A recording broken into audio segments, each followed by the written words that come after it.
আসসালামু আলাইকুম।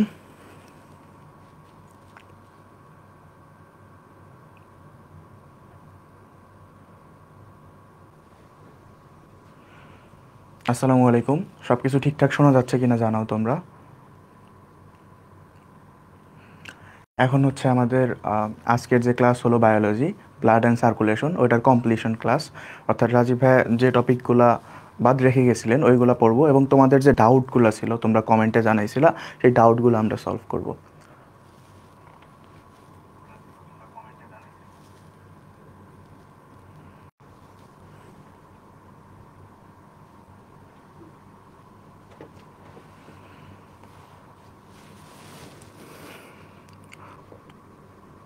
আচ্ছা, তার আগে একটা বিষয় বলো যে আম, তোমরা যে কমেন্টে এতক্ষণ ডাউটগুলো জানাচ্ছিলা, ডাউটগুলো আমরা আগে সলভ করব নাকি যে টপিকগুলো পড়ানোর কথা ছিল, অর্থাৎ লসিকা, তারপর লাভ ডাব, এইগুলো আমরা আগে পড়বো? ডাউট আগে পড়বো নাকি যে টপিকগুলো আমরা বাদ দিয়ে আসছিলাম ওইগুলো আগে পড়বো?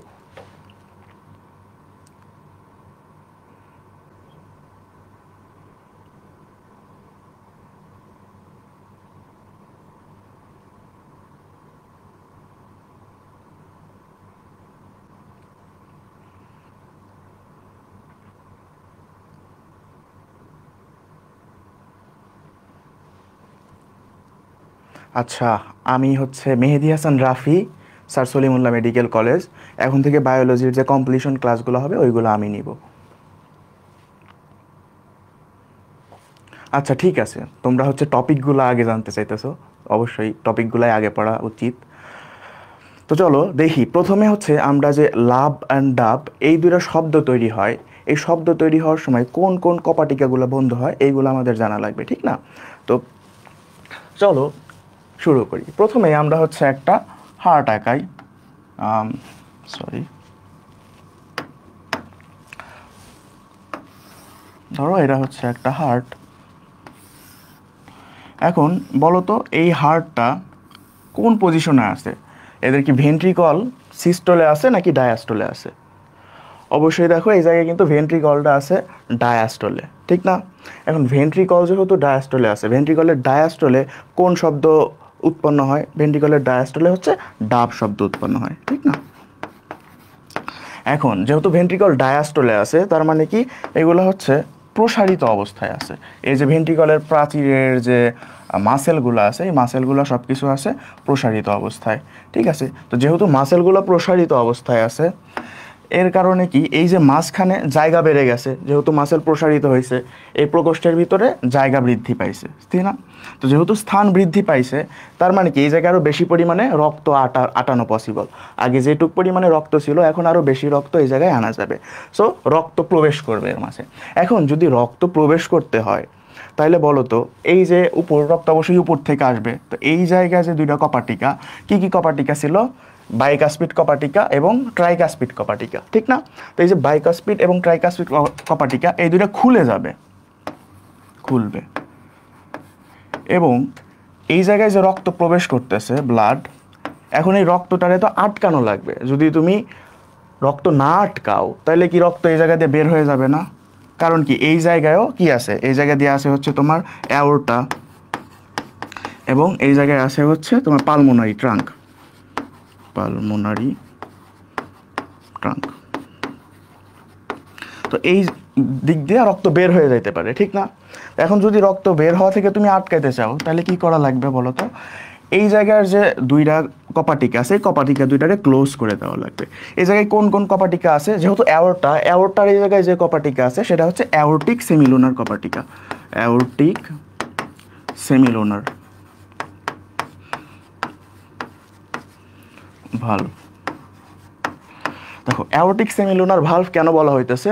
এই জায়গায় অ্যাওর্টার জায়গায় আছে, এই কারণে অ্যাওর্টিক। এবং সেমিলুনার, সেমি শব্দের অর্থ কি? সেমি শব্দের অর্থ অর্ধ বা হাফ, এবং লুনার মানে হচ্ছে চাঁদ, ঠিক আছে? তাহলে সেমিলুনার মানে কি? অর্ধচন্দ্রাকৃতি। সো এই কপাটিকা দেখতে হচ্ছে অনেকটা অর্ধেক চাঁদের মতো দেখা যায়, এই কারণে এর নাম হচ্ছে সেমিলুনার। সো অ্যাওর্টিক সেমিলুনার, এবং এই জায়গায় যে এর নাম কি হবে তাইলে? পালমোনারি যেহেতু আছে, so pulmonary semilunar, pulmonary semi lunar. ঠিক আছে, এই যে অ্যাওর্টিক সেমিলুনার এবং পালমোনারি সেমিলুনার এই দুইটা অফ হয়ে যাবে, বন্ধ হবে।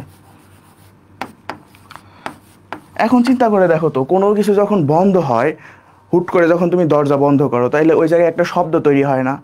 ঠিক সেরকমই এই জায়গায় এই যে পালমোনারি সেমিলুনার এবং অ্যাওর্টিক সেমিলুনার এই দুইটা যখন আবার হার্টের সাথে লেগে যাবে, হুট করে বন্ধ হয়ে যাবে, এই জায়গায় বন্ধ হওয়ার কারণে যে শব্দটা তৈরি হবে ওই শব্দটা আমরা শুনতে পাবো এই যে ডাবের মতো করে। ঠিক আছে, বুঝতে পারছো যে ডাব কিভাবে তৈরি হইলো?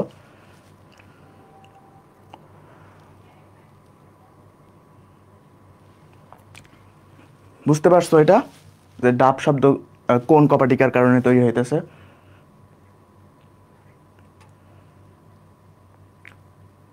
আচ্ছা, একই প্রশ্ন বারবার রিপিট করো না, আমরা দেখছি, পরে তোমাদের রিপ্লাই দেওয়া হবে। এটা যে কালকের এক্সামের ভুল উত্তর দেওয়ার সলভ হবে কি, সলভ দিয়ে দেওয়া হবে তোমাদের। ক্লাসের ভিতরে তোমরা শুধু পড়া রিলেটেড কোশ্চেন করো, ওই কোশ্চেনগুলো তোমরা কমেন্টে কিংবা অন্য কোনো জায়গায় করতে পারো।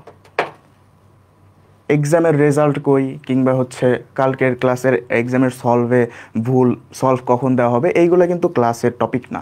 সো ক্লাসের টপিকে তোমরা ফোকাস করো। এই জায়গায় বুঝছো কি না এটা জানাও, অ্যান্ড এই জায়গায় রিলেটেড কোনো কোশ্চেন থাকলে সেটা জানাও। ঠিক আছে, আচ্ছা, আশা করি এই পর্যন্ত বুঝতে পারছো এইটুক। এখন এরপরে ভেন্ট্রিকলের সিস্টল। তো এরা হচ্ছে একটা ভেন্ট্রিকলের সিস্টল অবস্থায় আছে, এরকম একটা দশা।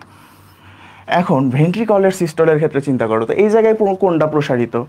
এই জায়গায় কিন্তু প্রসারিত হচ্ছে অ্যাট্রিয়াম, ভেন্ট্রিকল সংকুচিত, ঠিক না?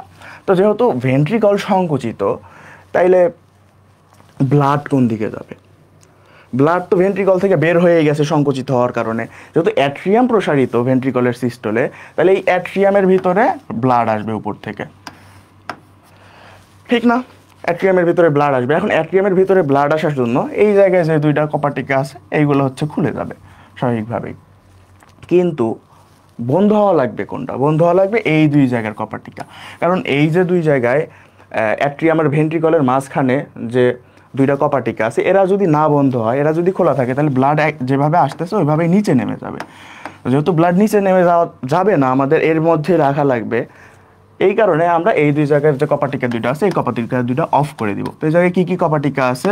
বাইকাস্পিড কপাটিকা এবং ট্রাইকাস্পিড কপাটিকা, বা মাইট্রাল কপাটিকা আর ট্রাইকাস্পিড কপাটিকা। এখন বাইকাস্পিড আর ট্রাইকাস্পিড যখন এই জায়গায় অফ হয়ে যাবে, তখন এই জায়গায় আরেকটা শব্দ হবে, আরেকটা দরজা বন্ধ করার শব্দ হবে, ঠিক না? তো এই যে ভেন্ট্রিকলের সিস্টল অবস্থায় আরেকটা দরজা বন্ধ হওয়ার শব্দ আমরা পাবো। এই শব্দটা কিভাবে পাবো আমরা? এই শব্দটা লাভের মতো শোনা যাবে, ঠিক আছে? এখন এর পিছনে যে কপাটিকাগুলো আছে, এই কপাটিকাগুলার বন্ধ হওয়া বা খোলা হওয়ার শব্দ আমরা কেন পাই না? কারণ দেখো, হার্টটা কিন্তু এই যে এরকম থাকে, ঠিক এরকম সিচুয়েশনে থাকে। এখন এই যে এই জায়গার যে কপাটিকাগুলো ছিল, এই জায়গার কপাটিকাগুলো একদম সামনে আছে, তার ঠিক অল্প একটু পিছনে। ধরো এই সামনে ছিল কিছু কপাটিকা, এই জায়গায় আছে অল্প একটু কপাটিকা, মানে বাইকাস্পিড আর ট্রাইকাস্পিড, আর সামনে ছিল সেমিনুলার। তো যেহেতু সামনের দিকে আছে, এই কারণে এইগুলো আমরা স্টেথোস্কোপ দিয়ে যখন ধরি তখন শোনা যায়। বাট যেগুলো একদম পিছনের দিকে, ওইগুলো কিন্তু আর আমরা শুনতে পাবো না, ঠিক আছে? আচ্ছা, তো এই পর্যন্ত আশা করি বুঝতে পারছো। এখন আমরা বইতে যাই। বুঝতে পারছো না? না না না, ফুল ফর্ম নাই, এগুলো শুনতে এরকম শোনা যায়। আমরা যখন স্টেথোস্কোপ দিয়ে শুনি তখন এরকম আওয়াজ হয়, এই কারণে লাভ আর ডাব বলি আমরা।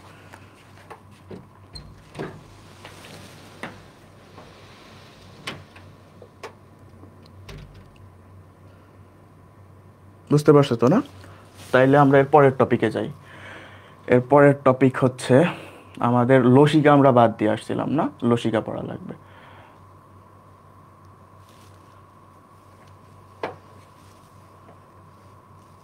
এই যে লসিকা তন্ত্র,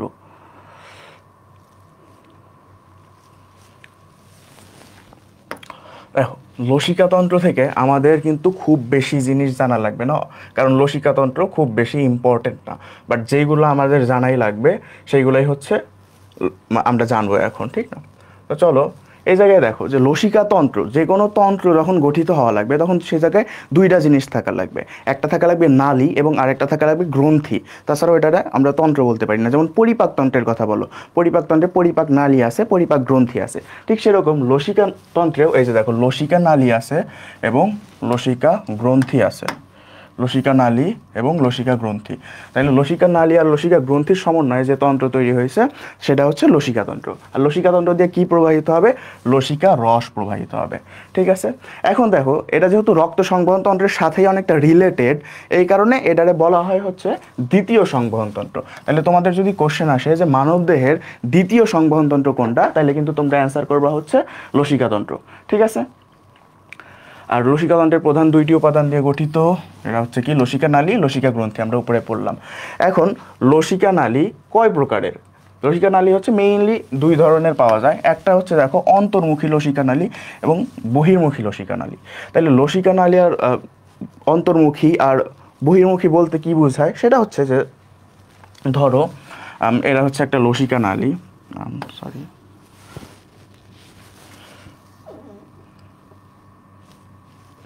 ধরো এই জায়গায় হচ্ছে এটা একটা লসিকা নালী দেখতেছি আমরা। এখন লসিকা নালী যাওয়ার পরে এই জায়গায় হচ্ছে একটা লসিকা গ্রন্থি আছে বড়, এবং তারপরে আবার লসিকা নালী আছে, এরকম যাইতেছে। তো লসিকা নালীগুলোর মাঝখানে মাঝখানে লসিকা গ্রন্থি থাকে। তাহলে এই যে লসিকা নালীটা, এই জায়গায় যে রক্ত যাচ্ছে এটা দেখো লসিকা গ্রন্থির দিকে যাচ্ছে, এটা হচ্ছে লসিকা গ্রন্থি, ঠিক না? তো এই লসিকা গ্রন্থির দিকে যে যাইতেছে ওইগুলোরে বলতেছি হচ্ছে আমরা অন্তর্মুখী লসিকা নালী। এবং এই গ্রন্থি থেকে আবার যখন এই নালীতে চলে যাইতেছে লসিকা গ্রন্থির বিপরীত দিকে যাচ্ছে বা দূরে চলে যাচ্ছে, তখন সেটারে বলবো হচ্ছে আমরা বহির্মুখী লসিকা নালী, ঠিক আছে। এখন এই জায়গা থেকে দেখো যে ডান লসিকা নালী এবং বাম লসিকা নালী। আচ্ছা, বাম লসিকা নালী বলে কিন্তু কোনো কিছু নাই, এটারে মেইনলি বলা হয় হচ্ছে থোরাসিক লসিকা নালী। এটা একটু দেখি আমরা।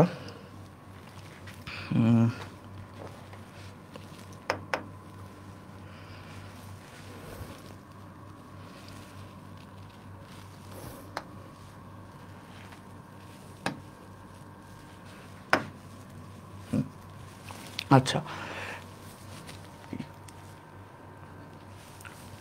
চলো, এখন ধরো এই যে লসিকা নালী একটা মানব দেহ আঁকাই আমরা মোটামুটি,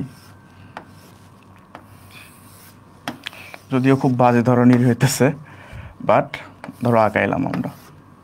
এখন এই দেহের বাম সাইড, এই যে বুকের বাম সাইড আছে এবং বাম সাইডের যে ইগুলো আছে, হাত আছে, এই অঞ্চলগুলা থেকে যে লসিকা নালী আসে এটারে বলি হচ্ছে আমরা বাম লসিকা নালী। এবং এই যে ডান সাইড, বুকের ডান সাইড, তারপর ডান হাত এবং নিম্নাঙ্গ, দেখো এই জায়গায় কিন্তু নিম্নাঙ্গ বলি না, অর্থাৎ পায়ের কথা বলি নাই আমরা। সো পাটা সব জায়গা থেকে আসতেছে বডির, এই যে এটারে বলি হচ্ছে আমরা থোরাসিক লসিকা নালী, থোরাসিক লসিকা নালী।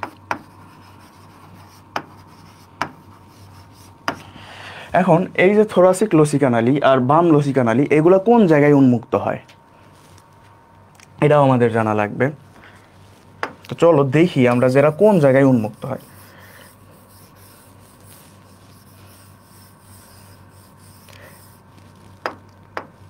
আমাদের বডিতে ধরো এটা হচ্ছে হার্ট, আমাদের হার্ট। তো এই জায়গা থেকে আমাদের কি তৈরি হয়েছে? মহাধমনী। এটা কিন্তু উপর দিয়ে যায় নিচে আসছে, ঠিক না? এই যে মহাধমনী তৈরি হলো, এই জায়গা থেকে তিনটা জিনিস বের হয়। এটা আসলে টোটাল কমপ্লিট না, সরি একটু মিস্টেক হয়ে গেছে এই জায়গায়। আমি হচ্ছে ধমনী দেখাইতেছিলাম, হবে হচ্ছে শিরা। সো মাথা থেকে একটা শিরা আসে, তার নাম হচ্ছে ইন্টারনাল জুগুলার ভেইন বা অন্তঃজুগুলার শিরা। সো এটা হচ্ছে internal jugular vein, internal jugular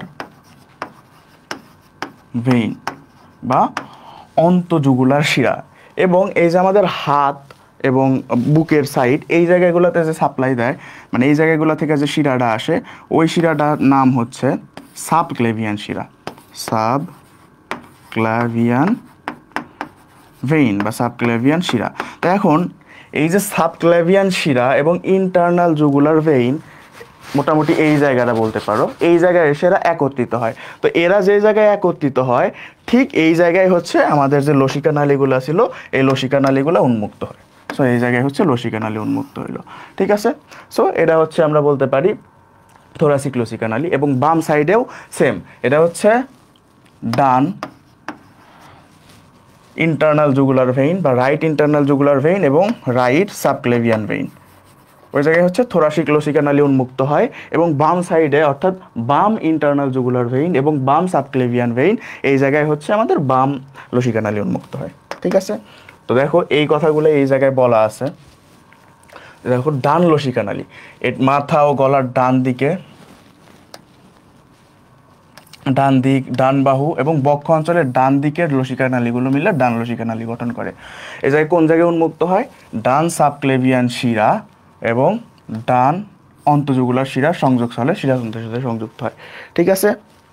তারপরে থোরাসিক লসিকা নালী, থোরাসিক লসিকা নালী তাহলে কই উন্মুক্ত হবে? বাম সাইডে, বাম সাবক্লেভিয়ান আর বাম অন্তঃজুগুলার। সো আশা করি এই পর্যন্ত বুঝতে পারছো এইটুক যে পড়াইলাম।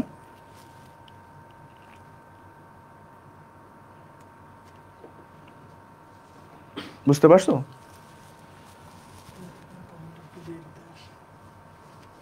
ঠিক আছে। আচ্ছা, লসিকা নালী সম্পর্কে পড়লাম আমরা। এখন আমরা জানবো কি লসিকা গ্রন্থি, কারণ লসিকা তন্ত্রের মধ্যে লসিকা নালীও ছিল আবার লসিকা গ্রন্থিও ছিল, ঠিক আছে। এখন লসিকা গ্রন্থি, কত ধরনের লসিকা গ্রন্থি আছে এটা আমাদের অনেক ইম্পর্টেন্ট একটা ইনফো। মানবদেহে টোটাল হচ্ছে 5 ধরনের লসিকা গ্রন্থি আছে।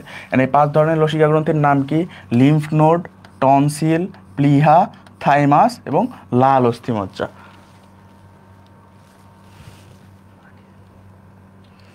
ঠিক আছে। এখন এই যে 5 ধরনের লসিকা গ্রন্থি সম্পর্কে আমরা জানলাম, এই 5 ধরনের লসিকা গ্রন্থি সম্পর্কে আমাদের জানা লাগবে একটু একটু করে। তো এই জায়গা থেকে খুব বেশি কিছু জানার নাই। দেখো এই যে লিম্ফ নোড, এই লিম্ফ নোড থেকে তোমাদের যেটা জানা লাগবে সেটা হচ্ছে মানবদেহে প্রায় 400 থেকে 700 লিম্ফ নোড পাওয়া যায়। এগুলো থেকে কিন্তু ডিটেলস অত জানা লাগবে না, কারণ এইগুলা থেকে মেডিকেলে খুব একটা কোশ্চেন আসে না। সো লিম্ফ নোডের কাজ কি? লিম্ফ নোডের ভিতরে অনেক বেশি পরিমাণে হচ্ছে লিম্ফোসাইট থাকে। সো যখন বাইরে থেকে আমাদের বডিতে জীবাণু আসে তখন লিম্ফোসাইটগুলো এই লিম্ফ নোডের ভিতরে জীবাণুগুলোকে মেরে ফেলে, যার ফলে আমাদের যে প্লাজমা ইন্টারস্টিশিয়াল ফ্লুইড যেটা লসিকা নালীতে আসছিল এগুলো পরিশ্রুত হয়ে যায়, জীবাণুমুক্ত হয়ে যায়, ঠিক আছে। তারপরে দেখো দ্বিতীয়টা কি? দ্বিতীয়টা হচ্ছে টনসিল। সো টনসিল কিন্তু আমাদের অনেক মানে পরিচিত একটা লসিকা গ্রন্থি, ঠিক আছে। আমাদের হচ্ছে কিছু হইলে ঠান্ডা ঠান্ডা লাগলে এই জায়গায় কিন্তু এই যে আমরা পট্টি বাঁধা দেই বলি টনসিল হয়েছে, ঠিক না? তো মানবদেহে কয় ধরনের টনসিল আছে? দেখো 3 ধরনের টনসিল আছে, প্যালাটাইন টনসিল, অ্যাডেনয়েড টনসিল আর লিঙ্গুয়াল টনসিল। এই জায়গা থেকে মনে রাখবা যে অ্যাডেনয়েড টনসিলের আরেকটা নাম ফ্যারিঞ্জিয়াল টনসিল। কারণ কি এই অ্যাডেনয়েড যে টনসিলটা আছে এই টনসিলটা থাকে হচ্ছে ইয়েতে তোমার ফ্যারিংসে থাকে, এইরকম একটা জায়গায় ভিতরে ফ্যারিংসে থাকে, ঠিক আছে। তারপরে আছে হচ্ছে প্যালাটাইন। প্যালাটাইন মানে কি? প্যালেট মানে হচ্ছে তালু। সো তালুর ওই এই মানে তালুর বরাবর যে টনসিলটা থাকে সেটা হচ্ছে প্যালাটাইন টনসিল। এবং লিঙ্গুয়াল টনসিল, লিঙ্গুয়াল মানে হচ্ছে কি? লিঙ্গুয়া মানে জিহ্বা। সো জিহ্বার কাছে যে টনসিলটা থাকে সেটা হচ্ছে লিঙ্গুয়াল টনসিল। এখন আমরা মেইনলি বুঝি হচ্ছে এই প্যালাটাইন টনসিলকে, ঠিক আছে। সো মানে প্রধানত বুঝি প্যালাটাইন টনসিলকে। এখন দেখা যায় কি বিভিন্ন কারণে টনসিলে প্রদাহ হইতে পারে। এখন যে কোনো কিছু যদি প্রদাহ হয় তখন আমরা সেটারে বলি হচ্ছে শেষে আইটিস লাগাই দিই, ঠিক আছে। আইটিস দিয়ে আমরা বুঝি যে প্রদাহ হয়েছে। তো দেখো এখন টনসিলে যদি প্রদাহ হয় তাহলে আমরা কি বলবো? টনসিলাইটিস, টনসিলাইটিস, ঠিক আছে। এখন টনসিলাইটিস যদি হয় তাহলে আমাদের কি করা লাগবে? ওই টনসিলটারে কেটে ফেলে দেওয়া লাগবে। অনেক সময় এরকম সিচুয়েশন হয় যে কেটে ফেলে দেওয়া লাগে। তাহলে কেটে ফেলে দেওয়ারে আমরা কি বলি? যে কোনো কিছু কেটে ফেলে দেওয়ারে বলা হয় হচ্ছে একটোমি। সো তখন টনসিল আগে বসায় দাও সে টনসিলেক্টমি। সো এটা হচ্ছে টনসিল কেটে ফেলে দেওয়ার পদ্ধতি, ঠিক আছে। দেখো এই জায়গায় দেওয়া আছে যে বিভিন্ন অণুজীব, ভাইরাস, ব্যাকটেরিয়া বিভিন্ন কারণে যদি টনসিলের প্রদাহ সৃষ্টি হয় এই প্রদাহকে বলে হচ্ছে টনসিলাইটিস। এবং এই টনসিলের তারপরে দেখো অপারেশন করে এই যে টনসিল অপসারণকে বলা হয় টনসিলেক্টমি। সো এইটুকুই হচ্ছে তোমাদের লাগবে এই জায়গা থেকে। আচ্ছা সরি,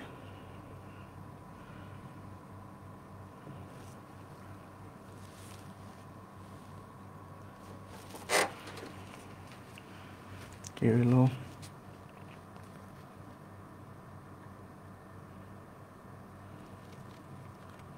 ঠিক একটু প্রবলেম হয়েছে।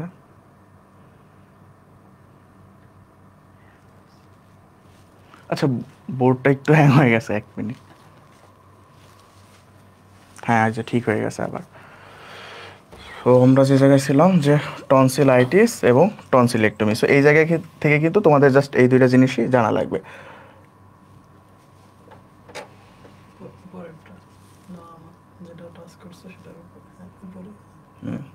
ঠিক আছে, আচ্ছা তারপরে টপিকে আসো যে প্লিহা বা পিলা।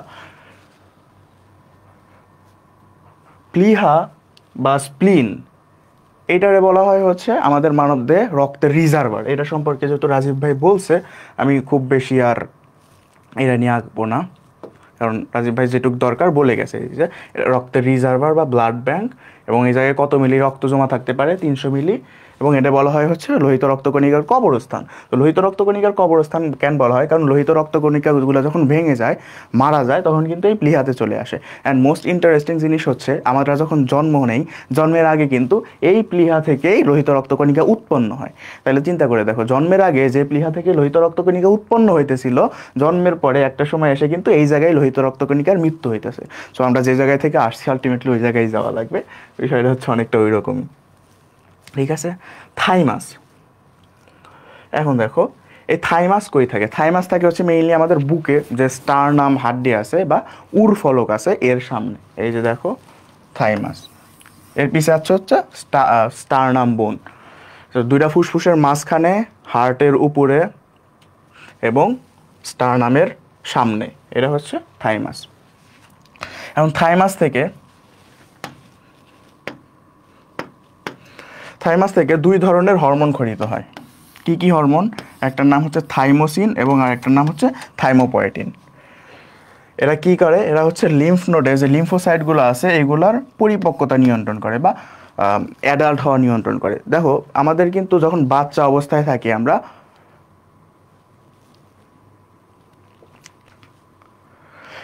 যখন বাচ্চা অবস্থায় থাকি তখন কিন্তু আমাদের ইমিউনিটি দরকার, কারণ অনেক রোগ বালাই হয়, ঠিক না? তখন যে আমাদের লিম্ফোসাইটগুলো তৈরি হইতেছে ওইগুলারে পরিপক্ক করা দরকার। তো যখন একটা সময় লিম্ফোসাইটগুলো পরিপক্ক হয়ে যায় তখন কিন্তু এর কাজ শেষ। অর্থাৎ আমরা যখন বাচ্চা থেকে বয়সন্ধিতে আসি, একটু বড় হই, তখন কিন্তু এর আর কোনো কাজ নাই। সো কি, বয়সন্ধিতে আসলে এরা হচ্ছে অদৃশ্য হয়ে যায়। সো এটা কিন্তু সারা জীবন থাকে না। তো তোমার আমার এই মুহূর্তে হয়তো থাইমাস নাই, বাট তোমার ছোট যদি ভাই থাকে, কোনো ভাই বোন বা ভাগ্নি, তাদের কিন্তু আছে। ঠিক আছে,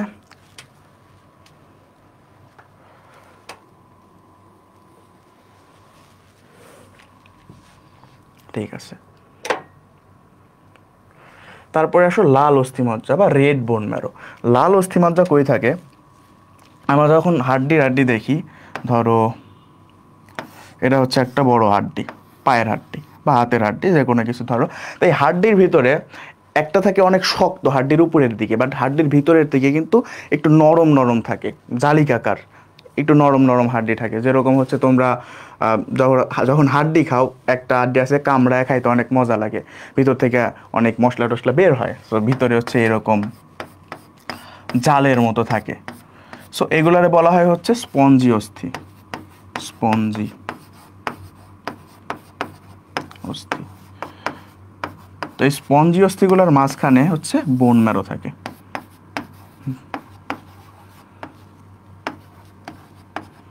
বোন ম্যারো বা লাল অস্থিমজ্জা। তো এই বোন ম্যারো থেকেই কিন্তু সব কিছু উৎপন্ন হয়। সো আমাদের যে এইগুলা ছিল, লিম্ফোসাইটগুলো ছিল বা লসিকাগুলো ছিল, লসিকাগুলাও তো এক ধরনের কোষ, ঠিক না? তো যেহেতু লসিকাগুলো এক ধরনের কোষ, এইগুলা যে তৈরি হবে এগুলাও লাল অস্থিমজ্জা থেকেই তৈরি হবে। সো লাল অস্থিমজ্জা হচ্ছে আমাদের লাস্ট লসিকা গ্রন্থি। ঠিক আছে, তারপরে দেখো লসিকা সংবহন। লসিকা সংবহনের ক্ষেত্রে এই জায়গা থেকে তেমন খুব একটা ইম্পর্টেন্ট কিছু নাই, বাট এই জায়গায় একটা জিনিস বোঝার আছে যে কিভাবে আমাদের লসিকা তৈরি হইতেছে। ঠিক আছে?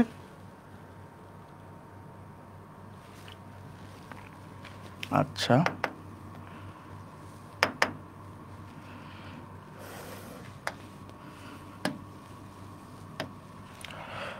ধরো এটা হচ্ছে একটা রক্তনালী, এটা হচ্ছে আর্টারি বা ধমনী। ধমনী একটা সময় গিয়ে অসংখ্য হচ্ছে কৌশিক জালিকায় বিভক্ত হবে।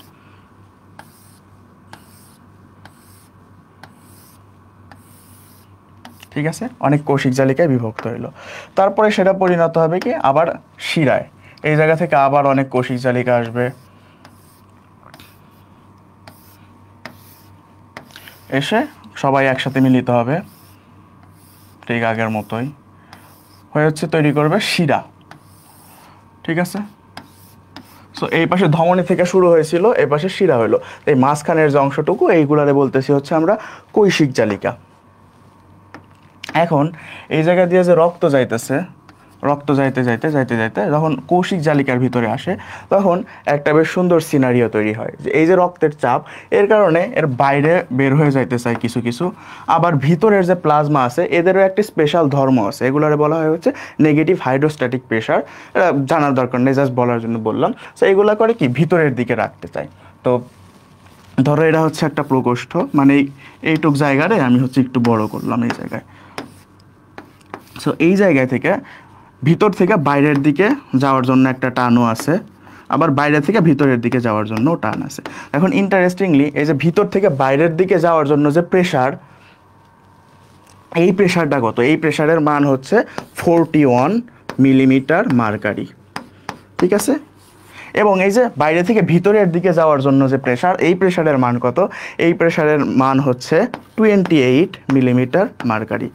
তো তোমরা তো ভেক্টর খুব ভালো করেই জানো, তাহলে বলো তো আলটিমেটলি আমাদের যে নিট প্রেশার আছে, নিট প্রেশারটা কোন দিকে হবে? নিট প্রেশার কিন্তু হবে 13 মিলিমিটার মার্কারি, এবং কোন দিকে? সেটা হবে বাইরের দিকে। তো যেহেতু আলটিমেটলি আমাদের যে নিট প্রেশার হইতেছে বাইরের দিকে, তো এই কারণে কিন্তু এই প্লাজমাগুলা বাইরে চলে যাইতেছে কিছু কিছু। ঠিক আছে, এই যে বাইরের দিকে চলে গেল, এই যে ফাঁকা জায়গা, এইগুলাতে ইন্টারস্টিশিয়াল ফ্লুইডগুলো চলে গেল, প্লাজমাগুলো চলে গেল, তখন সেটা হচ্ছে লসিকায় পরিণত হলো। বুঝতে পারছো এটা লসিকা কিভাবে তৈরি হলো?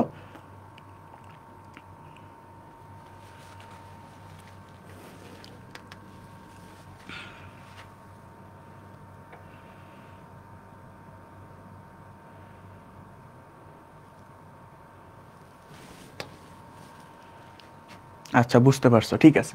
এখন এই জায়গা থেকে আরেকটা জিনিস জানা লাগবে যে শোথ বা এডেমা। এখন এই যে লসিকাগুলো আছে, লসিকাগুলো যদি কোনো কারণে লসিকা নালীর ভিতরে যদি কোনো ব্লকেজ সৃষ্টি হয়, তাহলে কিন্তু লসিকাগুলো আর চলতে পারবে না। যেহেতু চলতে পারবে না, তাহলে ওই ব্লকেজের সামনে লসিকা জমতে থাকবে, জমতে জমতে একসময় ফুলে যাবে। দেখো না, অনেক সময় হচ্ছে আমরা দাঁড়ায় থাকতে থাকতে পা ফুলে যায়। তো এই যে অবস্থা মেইনলি কী ফলে? এই জায়গায় লসিকা জমতে জমতে ফুলে যায়। যেহেতু আমরা নড়াচড়া করি না, এই কারণে লসিকাগুলোও হচ্ছে কোনো চলাচল করতে পারে না। কারণ আমরা যখন রক্তনালীর কথা চিন্তা করি, হার্ট আছে, কিন্তু হার্ট কিন্তু পাম্প করে রক্ত দিতেছে, বাট রসিকা নালী কিন্তু হার্টের সাথে কোনো কানেকশন নাই। সো সে পাম্প করতে পারতেছে না কোনো কিছু দিয়ে। সো আমরা যখন অনেকক্ষণ দাঁড়ায় থাকি, আমরা যখন হাঁটি তখন পা নাড়াচাড়া করে, এই কারণে লসিকাগুলো উপরের দিকে কিংবা নিচের দিকে যায়। আর যখন দাঁড়ায় থাকি শুধু নিচের দিকেই যাইতে থাকে, কোনো পাম্পিং হয় না, এই কারণে পা ফুলে যায়। সো এই যে অবস্থা, এই অবস্থারে বলা হয় হচ্ছে এডেমা বা বাংলায় শোথ। ঠিক আছে, এখন এইরকম একটা কন্ডিশন আছে, সেটারে বলা হয় হচ্ছে এলিফ্যান্টিয়াসিস। তোমরা দেখবা, বা বাংলায় বলা হয় গোদরোগ। সো অনেক মানুষ আছে যাদের দেখবা পা এরকম মোটা, হাতির পায়ের মতো মোটা। এটা তোমরা দেখছো কিনা জানি না, বাট অনেক সময় দেখবা যে ভিক্ষা করতে কিংবা হসপিটালে বিভিন্ন জায়গায় আছে এরকম রোগী। সো এরা কেন হয়? একটা বিশেষ সরি একটা বিশেষ ধরনের হচ্ছে কৃমি আছে, কৃমির নাম হচ্ছে উচেরেরিয়া ব্যানক্রফটি।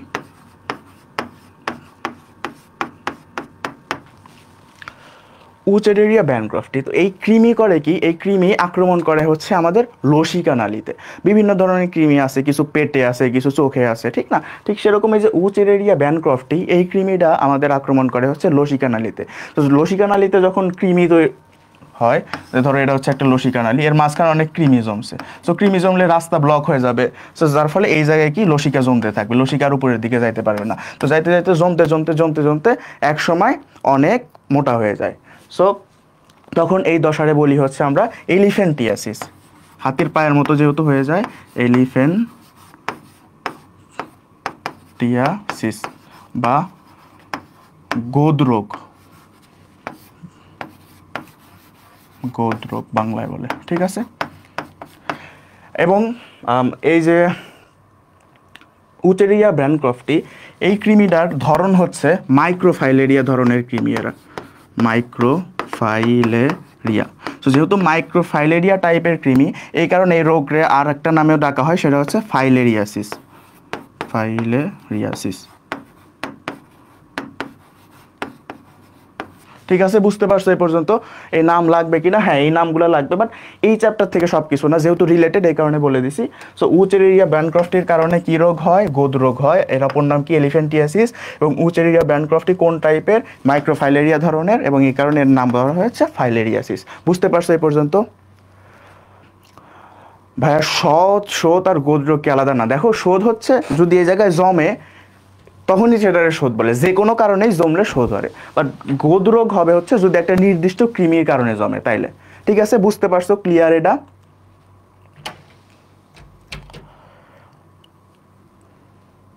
ক্লিয়ার, ঠিক আছে। এখন এই জায়গা থেকে একটু টপিকের বাইরে তোমাদের একটা জিনিস বলে নেই, ভাল লাগবে তোমাদের। বিষয়টা হচ্ছে যে এই যে লসিকা নালী, এই লসিকা নালীগুলো কই থাকে? আমাদের রক্তনালী কিন্তু ভিতরের দিকে থাকে, বাট এই যে লসিকা নালী থাকে ঠিক এই চামড়ার নিচ দিয়ে, ঠিক আছে। এখন যখন সাপ কামড় দেয়, সাপের দাঁত কিন্তু খুব বেশি মোটা না, সো রক্তনালীর ভিতরে কিন্তু কখনোই সাপের বিষ যায় না, এটা তোমরা খেয়াল রাখবা। সাপের বিষ যায় হচ্ছে এই লসিকা নালীর ভিতরে, অ্যান্ড আমরা যখন নড়াচড়া করি এই লসিকা নালীর ভিতর দিয়ে ধীরে ধীরে সাপের বিষ ছড়াইতে থাকে। সো সাপ কামড়াইলে প্রথম কাজ হচ্ছে নড়াচড়া করা যাবে না। তোমার আশেপাশে যদি কেউ থাকে তাহলে সে তোমারে ধরে নিয়ে ডাক্তারের কাছে নিয়ে যাবে। তুমি নিজে যত নড়াচড়া করবা তত কিন্তু সাপের বিষ ছড়াইতে থাকবে, কারণ এই লসিকা নালী দিয়ে সাপের বিষ ছড়ায়। সেকেন্ডলি, আমরা যে ভুলটা করি সেটা হচ্ছে অনেক শক্ত করে দড়ি দিয়ে আমরা বাঁধি, যে জায়গায় ধরো এই জায়গায় কামড় দিছে এই জায়গায় অনেক দড়ি দিয়ে বাঁধি।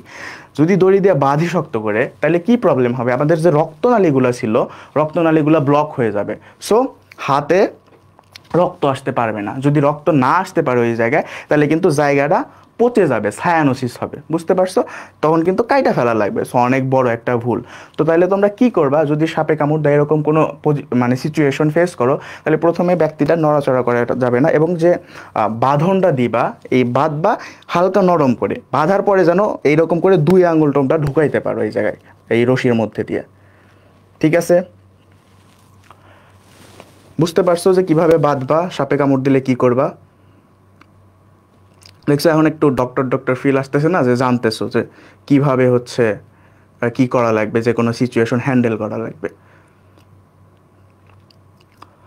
আচ্ছা, এই জায়গা থেকে তোমাদের আরেকটা কোশ্চেন করি, যেহেতু আমরা হার্ট পড়তেছি, এই জায়গা থেকে তোমাদের যে কোশ্চেনটা সেটা হচ্ছে, এটা তোমাদের প্রতি আমাদের কোশ্চেন, জাস্ট আমি 1 মিনিট টাইম দেবো তোমাদের, যদি পারো তো বলবা, না পারলে আমি হচ্ছে বুঝাই দিব। ঠিক আছে, কোশ্চেনটা হচ্ছে যে হার্ট যখন পাম্প করতেছে, হার্ট পাম্পের কারণে যে গতি আসতেছে, তারপরে গ্র্যাভিটি, এর কারণে আমাদের রক্তগুলা বডির নিচের দিকে যাইতেছে, ঠিক আছে। কিন্তু বডির রক্তগুলা নিচের থেকে উপরের দিকে কিভাবে আসতেছে বলতে পারবা? যে অ্যান্টি গ্র্যাভিটির বিপরীত দিকে কিভাবে আসতেছে?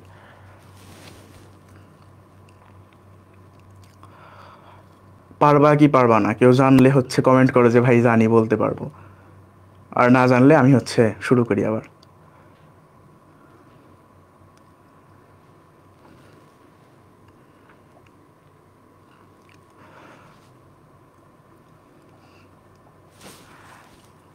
দেখো এই জায়গায়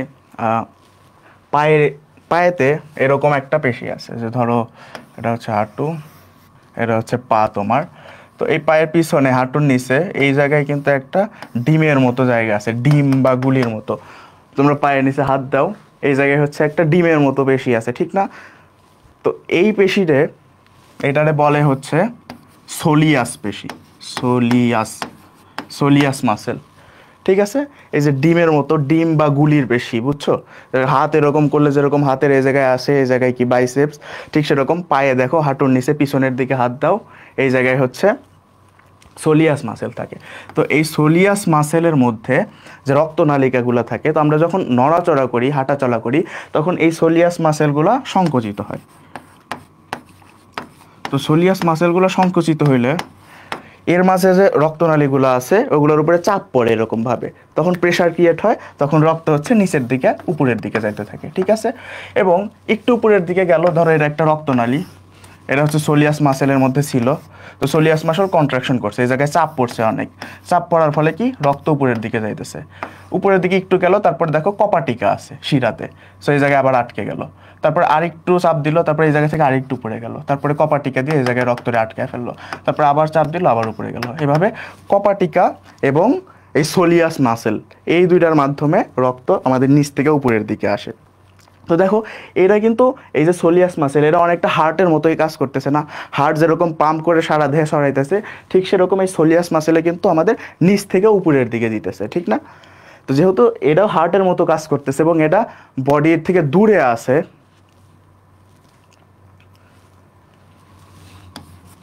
এই কারণে এটারে বলা হয় হচ্ছে পেরিফেরাল হার্ট, পেরিফেরাল হার্ট,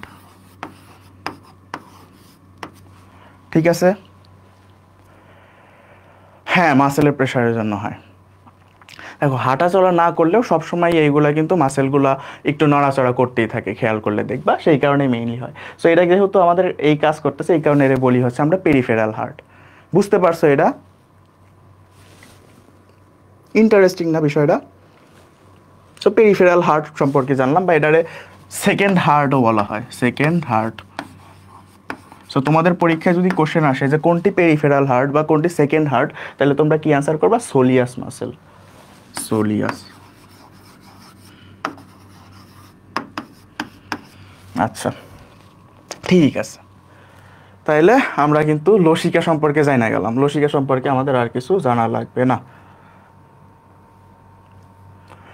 এখন আমাদের যে টপিকটা আবার বাদ ছিল সেটা হচ্ছে ব্যারো রিসেপ্টর। চলো ব্যারো রিসেপ্টরে যাই।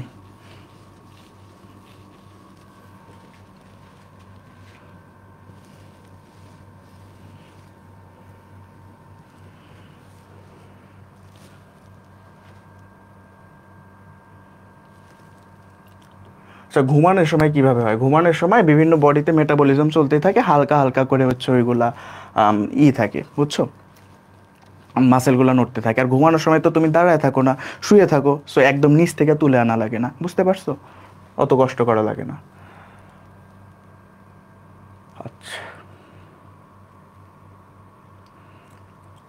Barrow receptor, sorry.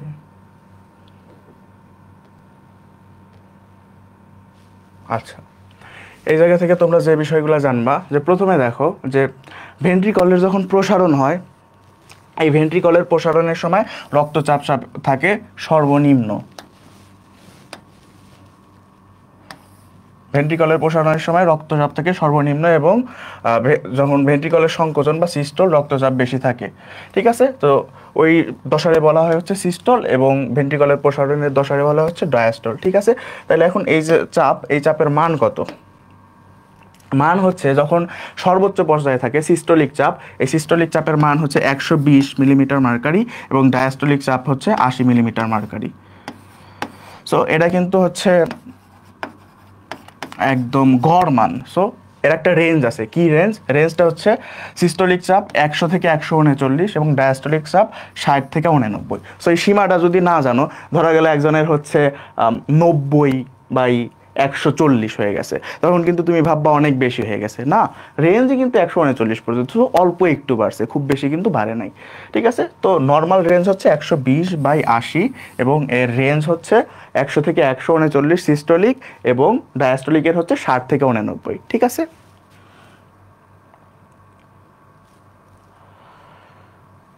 আচ্ছা, এখন আসো হচ্ছে ব্যারো রিসেপ্টর।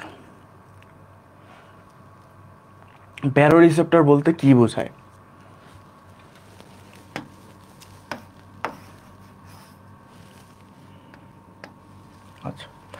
দেখো প্রথমে আসি ব্যারোরিসেপ্টর শব্দটা নিয়ে। ব্যারো শব্দের অর্থ কি? এই ব্যারো শব্দের অর্থ হচ্ছে চাপ, আর রিফ্লেক্স, ব্যারো রিফ্লেক্স, রিফ্লেক্স হচ্ছে এই চাপের উপর ভিত্তি করে সেগুলোরে আবার নর্মালে ফিরে আনা, বা অ্যাকশন, একটা রিয়াকশন, রিয়াকশন বলতে পারো বা রেসপন্স বলতে পারো। কোনো কিছু রেসপন্সে একটা রিয়াকশন দেখা বা প্রতিক্রিয়া দেখানো, এটাই হচ্ছে মেইনলি রিফ্লেক্স। তো চাপের ভিত্তিতে আমাদের বডি যে প্রতিক্রিয়াগুলো দেখায় এইগুলারই বলা হয় হচ্ছে ব্যারো রিফ্লেক্স। এখন এই ব্যারো রিফ্লেক্স আছে দুই ধরনের, উচ্চচাপ ব্যারো রিফ্লেক্স এবং নিম্নচাপ ব্যারো রিফ্লেক্স। দেখো আমাদের মাঝে একটা মিসকনসেপশন আছে, মিসকনসেপশনটা হচ্ছে আমরা ভাবি যে চাপ যখন বেড়ে যায় তখন মেবি হচ্ছে উচ্চচাপ ব্যারো রিফ্লেক্স হয়, এবং চাপ যখন কমে যায় তখন হচ্ছে নিম্নচাপ ব্যারো রিফ্লেক্স হয়। না, দেখো দুইটা কেস আছে। এখন আমাদের রক্তচাপ বেড়ে যেতে পারে কি কি কারণে? দেখো তো এমন অনেক সময় আছে না, আমরা যখন অনেক রাগ করি কিংবা ইমোশনাল থাকি কিংবা অনেক ভয় পাই, তখন কিন্তু আমাদের রক্তচাপ অনেক বেড়ে যায়, ঠিক না? তো বিভিন্ন ক্ষেত্রে রক্তচাপ বেড়ে যায় কি কি কারণে? রাগ, ভয়। সো এইসব কারণে যদি রক্তচাপ বেড়ে যায় তখন এই রক্তচাপ যে কমায় আনার প্রক্রিয়া, আবার নর্মাল স্টেজে আনার প্রক্রিয়া, এটাই হচ্ছে উচ্চচাপ ব্যারো রিসেপ্টর। আবার ঠিক উল্টাও হতে পারে, কোনো কারণে যদি রক্তচাপ অনেক কমে যায় আবার সেটা স্বাভাবিক অবস্থায় নিয়ে যাও, এটাও হচ্ছে উচ্চচাপ ব্যারো রিসেপ্টরের, ঠিক আছে? বাট যদি এরকম হয় যে আয়তন কমে গেছে, ধরো তোমার অ্যাক্সিডেন্ট হয়েছে, অ্যাক্সিডেন্ট হইলে কিন্তু বডি থেকে ব্লাড অনেক বেশি পরিমাণে বের হয়ে গেছে, অথবা কোনো কারণে তোমার হচ্ছে রক্ত কমে গেছে, তখন কিন্তু ধরো এটা হচ্ছে একটা ব্লাড ভেসেল, এটা হচ্ছে একটা রক্তনালী, তো এর মধ্যে তোমার রক্ত কমে গেছে, তাহলে রক্ত কমে গেলে কি প্রেশারও কমে যাবে, চাপও কমে যাবে। সো চাপ কমে গেলে তখন এটারে আবার নর্মাল স্টেজে নিয়ে আসবো, তখন এটারে বলবো হচ্ছে নিম্নচাপ ব্যারো রিসেপ্টর, নিম্নচাপ ব্যারো রিফ্লেক্স, বুঝছো? নিম্নচাপ বা আয়তন, যেহেতু আয়তন রিলেটেড এই কারণে বলবো হচ্ছে আয়তন রিসেপ্টর। ঠিক এর উল্টাও হতে পারে, যে ধরো তুমি অনেক বেশি পরিমাণ স্যালাইন খাইছো বা অনেক বেশি পানি খাইছো, তখন তোমার রক্তচাপ বেড়ে গেছে, সো আয়তন বেড়ে গেছে, আয়তন বেড়ে যাওয়ার কারণে রক্তচাপ বেড়ে গেছে, তখন এই আয়তন কমানোর মাধ্যমে এই রক্তচাপ অনেক বেড়ে গেছে, এটা আবার যখন নর্মাল স্টেজে নিয়ে আসবে তখনও এটা কিন্তু আয়তন রিসেপ্টরের মধ্যে পড়বে। মানে মোট কথা হচ্ছে যখন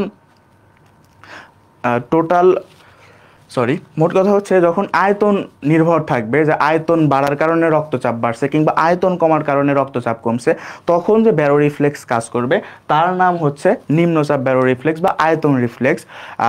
আর যদি এরকম হয় যে আয়তন ঠিকঠাকই আছে বাট অন্য কোনো কারণে, স্ট্রেসের কারণে বা অন্য কোনো কারণে তোমার প্রেশার বেড়ে গেছে কিংবা প্রেশার কমে গেছে, তখন যে আবার নর্মাল স্টেজে নিয়ে আসবে ওইটারে বলবো হচ্ছে আমরা উচ্চচাপ ব্যারো রিফ্লেক্স। তো এরকম না যে চাপ বাড়লে কমাবে তখন সেটারে আমরা উচ্চচাপ বলবো, আর চাপ কমলে বাড়াবে তখন সেটারে আমরা নিম্নচাপ বলবো, এরকম কিন্তু না। তো এই কনসেপ্টটুকু তোমাদের ক্লিয়ার হয়েছে কিনা সেটা একটু জানাও, বুঝতে পারছো কিনা একটু জানাও।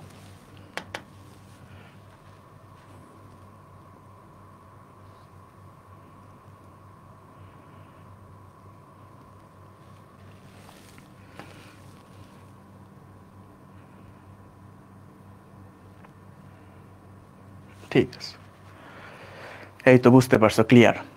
তোমরা অনেক ব্রিলিয়ান্ট আসলে, একবার বললেই বুঝে যাইতেছো।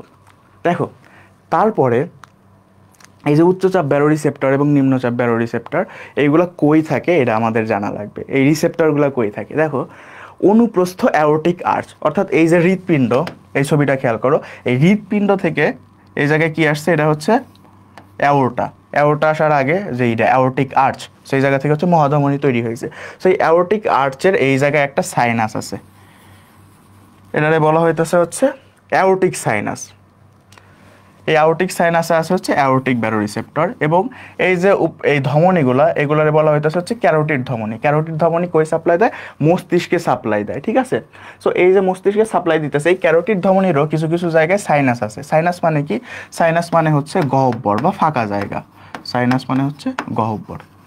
সো দেখা যাইতেছে রক্তনালীর মাঝখানে কিছু ফাঁকা জায়গা আছে কিংবা গহ্বর আছে, সো এই জায়গায় আছে, এগুলারে বলতেছি হচ্ছে আমরা ক্যারোটিড সাইনাস। সো এর নাম কি হবে? যেহেতু সাইনাসটা ক্যারোটিড ধমনীতে আছে এই কারণে আমরা বলতেছি হচ্ছে carotid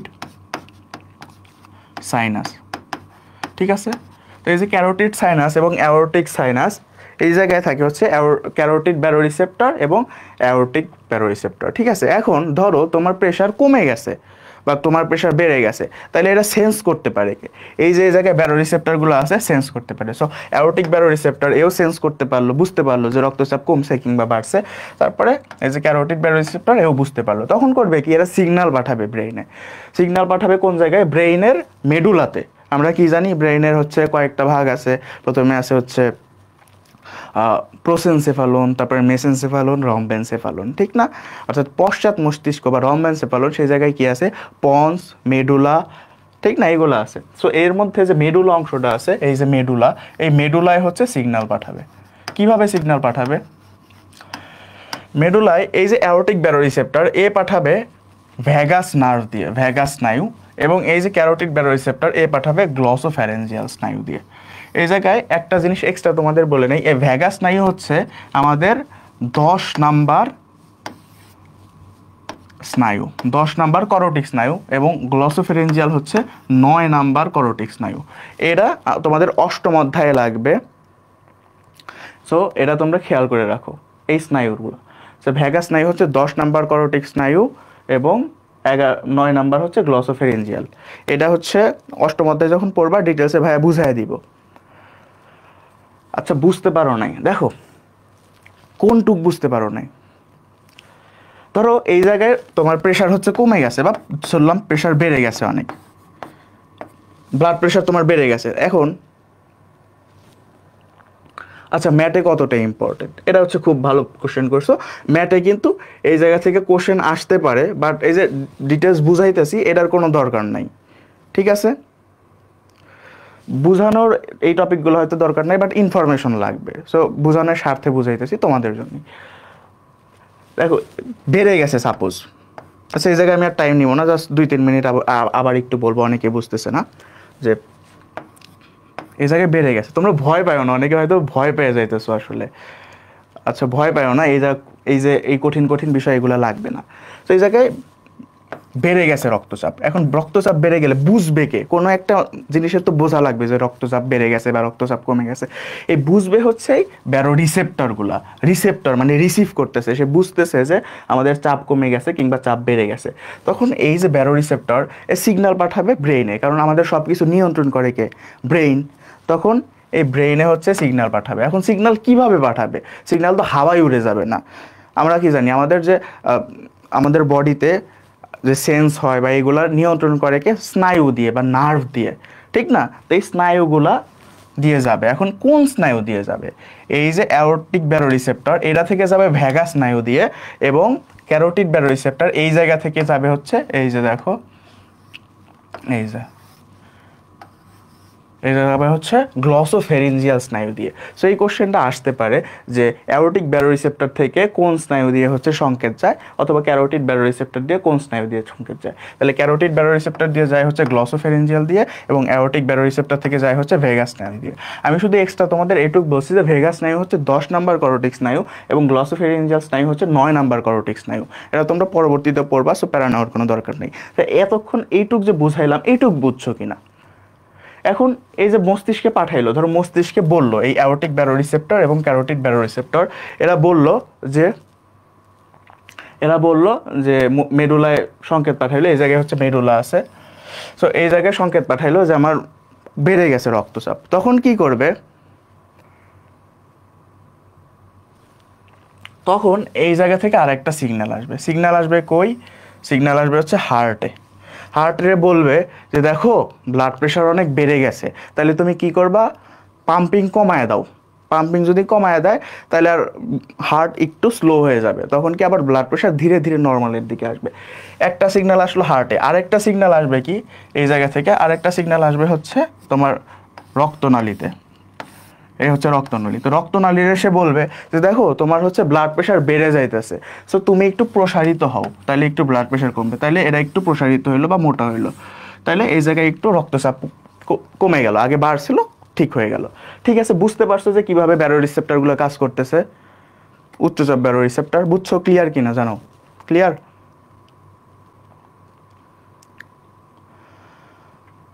clear, clear, good. So দেখো কত কঠিন একটা টপিক, আমরা কিন্তু বুঝে ফেলছি, আর কোনো সমস্যা নেই। এগুলা থেকে যত কঠিন কোশ্চেনই করুক এর বাইরে যাওয়া পসিবল না। সো উচ্চচাপ বড় রিসেপ্টর কিন্তু আমরা বুঝে ফেলছি।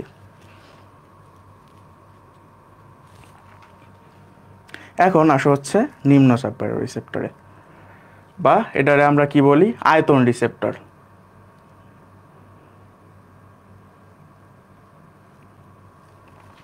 আয়তন রিসেপ্টর এটাই হচ্ছে মেইন নাম, এটা দিয়ে আমরা চিনি, বা ভলিউম রিসেপ্টর।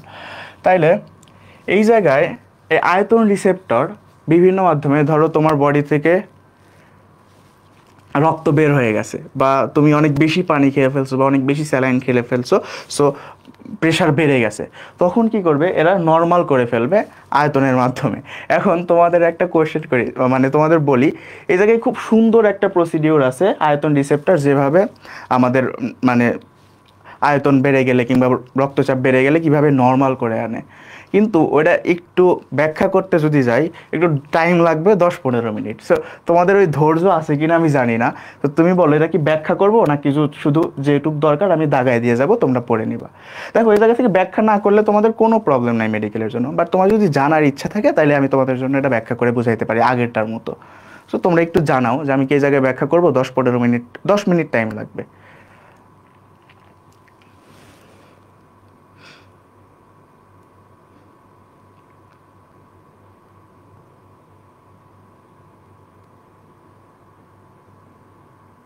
আচ্ছা, অনেকে বলতেছে বলেন, অনেকে বলতেছে স্কিপ, দেখি আরো। আচ্ছা, বেশিরভাগ সবাই হচ্ছে ব্যাখ্যা করতে বলতেছে। সো চলো শুরু করি, দ্রুত ব্যাখ্যা করে দিই।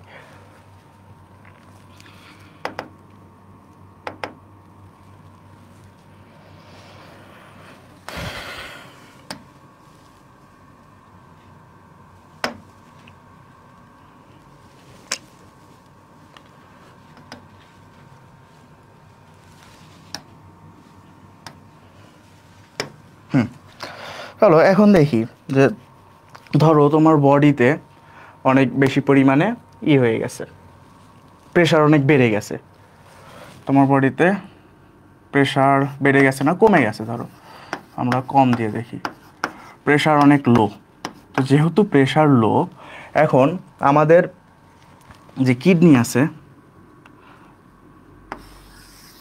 এই কিডনি একটা এনজাইম বা হরমোন ক্ষরণ করে, সের নাম হচ্ছে রেনিন, ঠিক আছে।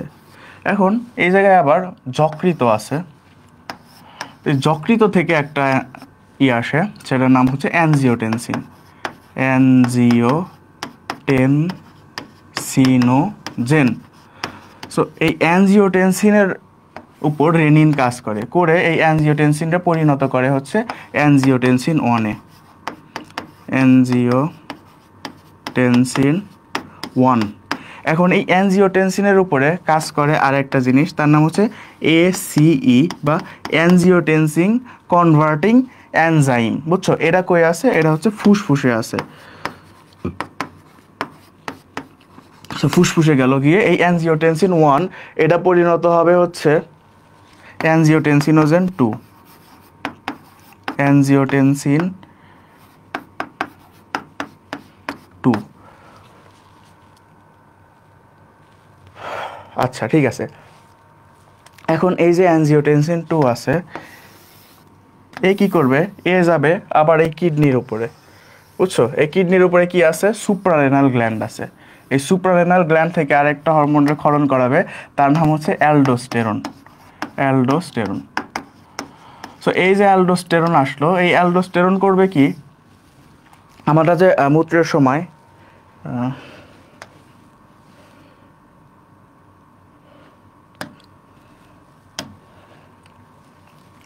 ধরো এটা হচ্ছে একটা নেফ্রন,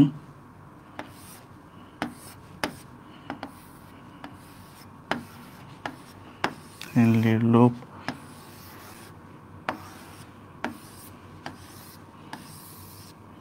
আচ্ছা আমি আর বেশি টাইম নিব না, অনেকেই হচ্ছে মানে বিরক্ত হচ্ছে, বুঝতে পারছি অনেকক্ষণ যেহেতু ক্লাস করতেছো। দেখো এই জায়গায় এটারে বলা হয় হচ্ছে ডিস্টাল কনভুলেটেড টিউবিউল, ডিসিটি। এর উপরে কি আছে, এর উপরেই আছে হচ্ছে রক্তনালী। তো যেহেতু ব্লাড প্রেশার অনেক কমে গেছে, তখন এই যে অ্যালডোস্টেরন আসছিল না, এই অ্যালডোস্টেরন কি করবে, এই জায়গা থেকে লবণ নিবে, NaCl, NaCl শোষণ করবে, পরিশোষণ করবে। তো আমরা কি জানি, যেখানেই লবণ সেখানেই পানি, তো লবণের সাথে সাথে পানিও যাবে, পানিও গ্রহণ করবে। সো এই অ্যালডোস্টেরনের কারণে কি, এই যে পানি এর ভিতরে ঢুকলো, পানি যেহেতু রক্তনালীর ভিতরে ঢুকলো, তাহলে এই যে প্রেশার কমে গেল, প্রেশারটা আবার বেড়ে যাবে। সো প্রেশার আবার নর্মাল, প্রেশার আবার নর্মালে যাবে। ঠিক আছে, বাস শেষ। বুঝতে পারছো এটা কিভাবে প্রেশার নর্মাল করলো?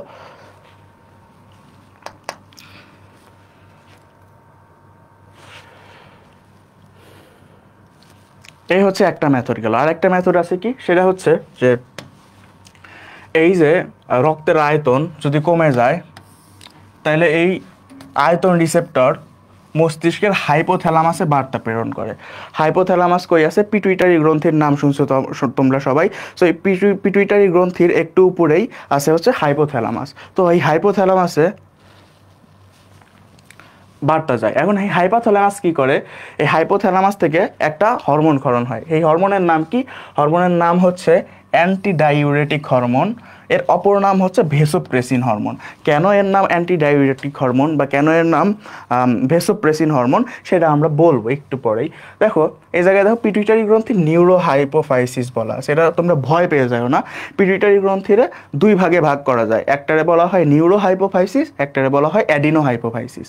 ঠিক আছে, সো এই জায়গায় ভয় পাওয়ার কিছু নাই। এখন এই যে উক্ত হরমোন বৃক্কনালিকায় পানি পুনঃশোষণ বাড়িয়ে রক্তের আয়তন বৃদ্ধির মাধ্যমে রক্তচাপ বাড়ায়। ঠিক আছে, ডান। পানি পুনঃশোষণ করলো, কোলে রক্তের আয়তন বাড়ালো। এখন এই জায়গায় দেখো অ্যান্টি ডাইউরেটিক, ডাইউরেসিস মানে কি? ডাইউরেসিস, ডাইউরেসিস মানে হচ্ছে মূত্র তৈরি করা, মূত্র তৈরি করা। তাইলে বলো তো অ্যান্টি ডাইউরেসিস মানে কি? অ্যান্টি ডাইউরেসিস এর মানে কি? তার মানে মূত্র কম তৈরি করা। ডাইউরেসিস তৈরি করা মানে মূত্র তৈরি করা বেশি পরিমাণে, বেশি মূত্র তৈরি করা। তাইলে অ্যান্টি ডাইউরেসিস মানে কি? অ্যান্টি ডাইউরেসিস মানে হচ্ছে মূত্র কম তৈরি করা। দেখো তো এই জায়গায় অ্যান্টি ডাইউরেটিক হরমোন কি করতেছে?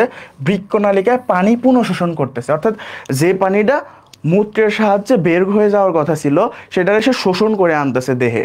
সো মূত্র কম তৈরি করতেছে, পানির রক্তের ভিতরে নিয়ে আসতেছে, তাই না? রক্তের আয়তন বাড়াইতেছে যেন আমাদের রক্তচাপ আবার বাড়ে।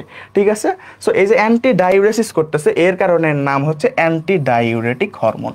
ঠিক আছে, বুঝতে পারছো অ্যান্টি ডাইউরেটিক হরমোন কেন নাম হয়েছে? আবার এর আরেকটা নাম হচ্ছে ভেসোপ্রেসিন হরমোন। ভেসোপ্রেসিন হরমোন কারণ কি?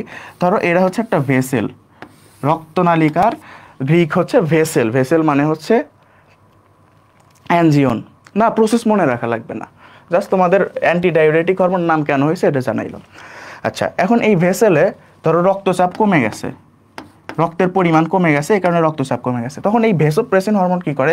এসে এর চাপ দেয়, প্রেস করে, দুই পাশ থেকে চাপ দিয়ে এটার একটু সংকুচিত করে, এটা সংকুচিত হয়ে গেল। সে আগের কি বেশি প্রসারিত ছিল, এখন সংকুচিত হয়ে গেলে কি আবার প্রেশার একটু বাড়বে।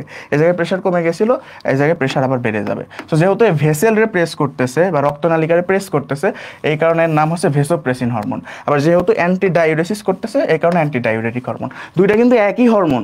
যখন সে এই কাজ করতেছে, অর্থাৎ ডাইউরেসিস, অ্যান্টি ডাইউরেসিস করতেছে, অর্থাৎ মূত্র কম তৈরি করতেছে, তখন এটার নাম হতেছে অ্যান্টি ডাইউরেটিক হরমোন। আর সেম হরমোনই যদি এইভাবে কাজ করে, যে ভেসেল রে প্রেস করে করে রক্তচাপ বাড়ায়, তখন সেটার নাম হবে ভেসোপ্রেসিন হরমোন। বুঝছো কিনা বলো? শেষ, এই জায়গা থেকে শেষ, আর প্যারা নাই। বুঝছো? ক্লিয়ার কিনা?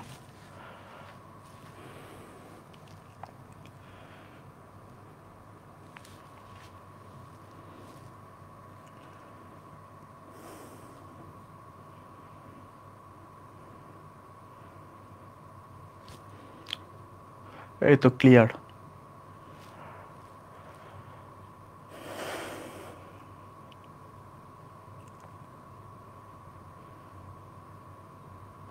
আচ্ছা, আর তোমাদের কোন টপিকটা বাদ ছিল বলো তো পড়ানো?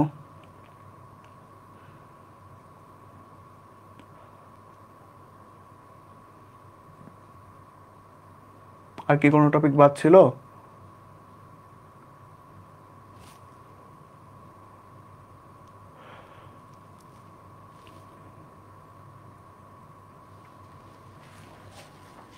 পেসমেকার, হ্যাঁ কৃত্রিম পেসমেকার তোমাদের বাদ ছিল, ঠিক আছে, কৃত্রিম পেসমেকার বাদ ছিল, 18 নিচে।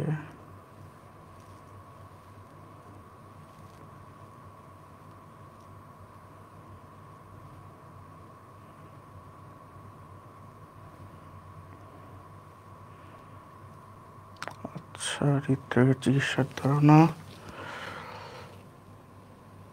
আচ্ছা এই হৃদরোগের চিকিৎসার ধারণা তো তোমাদের বাদ ছিল, শুধু পেসমেকার না, এটা কি পড়ানো হয়েছে বলো? যে হৃদরোগের চিকিৎসার ধারণা, এক্স রে, ইসিজি, টিটি, এগুলা কি পড়ানো হয়েছে? পড়ানো হয় নাই সম্ভবত, পড়ানো হয়েছে?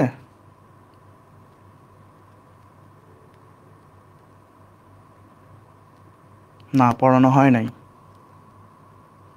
ঠিক আছে, সো এটাও পড়তেছি।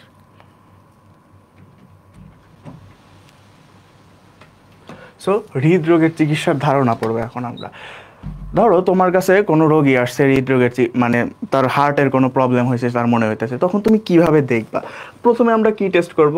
প্রথমে হচ্ছে আমরা দেখতেছি হচ্ছে হার্টবিট বেড়ে গেছে, শব্দ ঠিকঠাক মতো হইতেছে না, তারপরে ধরো ঘাড়ের শিরা ফুলে গেছে, পা ফুলে গেছে, এসব দেখে আমরা বুঝলাম যে হার্টের কোনো প্রবলেম হয়েছে। এখন এটারও তো আমাদের কনফার্ম হওয়া লাগবে, ঠিক না? কনফার্ম হওয়ার জন্য কয়েকটা টেস্ট আছে। এখন বুকের এক্স রে করে কনফার্ম হওয়া যাবে যে আসলে কি প্রবলেম।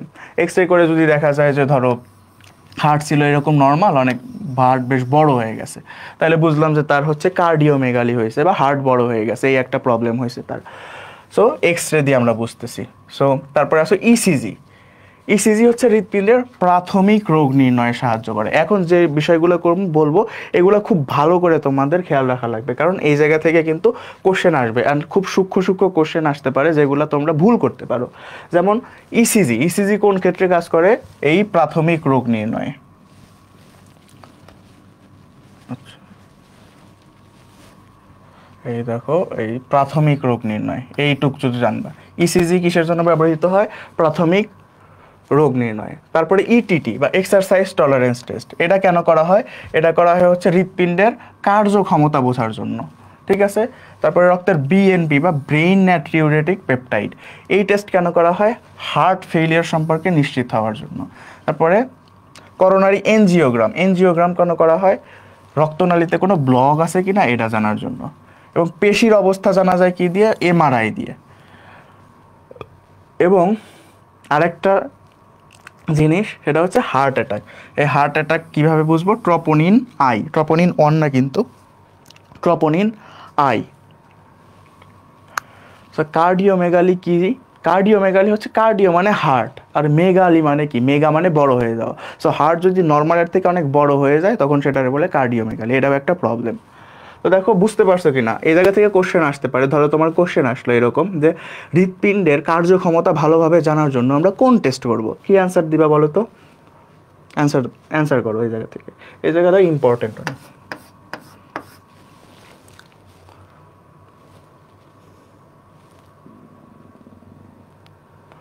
বলো যে হৃৎপিণ্ডের কার্যক্ষমতা ভালোভাবে জানার জন্য আমরা কোন টেস্ট করব?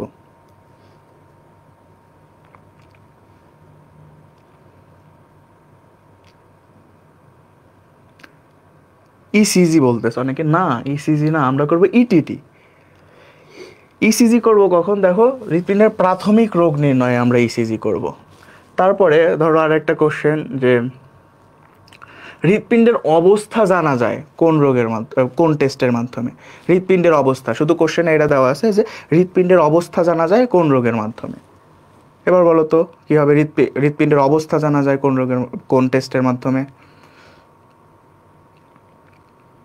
Yes, X ray, not ECG. ECG দিয়ে জানা যাবে যে প্রাথমিক রোগ নির্ণয়, ঠিক আছে। তো হার্ট অ্যাটাক হলে কোনটা? ট্রপোনিন আই, এটা অনেক ইম্পর্টেন্ট। ট্রপোনিন আই দিয়ে আমরা বুঝবো হার্ট অ্যাটাক হয়েছে কিনা। এবং বিএনপি অর্থাৎ ব্রেইন নাট্রিউরেটিক পেপটাইড, এই টেস্ট করে আমরা বুঝবো হচ্ছে হার্ট ফেলিয়ার হয়েছে কিনা। ঠিক আছে, শেষ।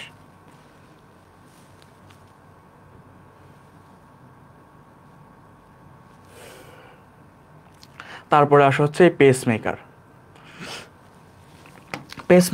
আমাদের মোটামুটি লাস্ট টপিক। এই টপিকের পরে হচ্ছে তোমাদের যে কোশ্চেনগুলো আছে ওইগুলো নিয়ে কথা বলবো। তো যদি তোমরা মানে ক্লাস করো বা দেখতে চাও তাহলে বলবো তোমাদের যে কোশ্চেনগুলো ছিল। তো দেখো, হৃদস্পন্দক বা পেসমেকার। পেসমেকার মানে কি, যে পেস মেক করে, অর্থাৎ সাইনোঅ্যাট্রিয়াল নোড যে আমরা পড়ে আসছিলাম, এই জায়গায় থেকে কিন্তু ইলেকট্রিক যে সিগন্যাল এটা শুরু হয়েছিল, ঠিক না? এই সাইনোঅ্যাট্রিয়াল নোড থেকে ইলেকট্রিক সিগন্যাল শুরু হয়েছিল, এই কারণে এই সাইনোঅ্যাট্রিয়াল নোডে বলা হয় হচ্ছে পেসমেকার।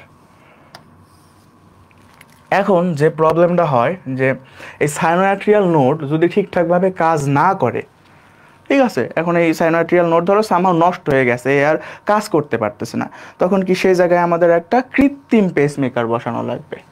সো এই জায়গায় হচ্ছে যান্ত্রিক একটা পেসমেকার বসানো লাগবে।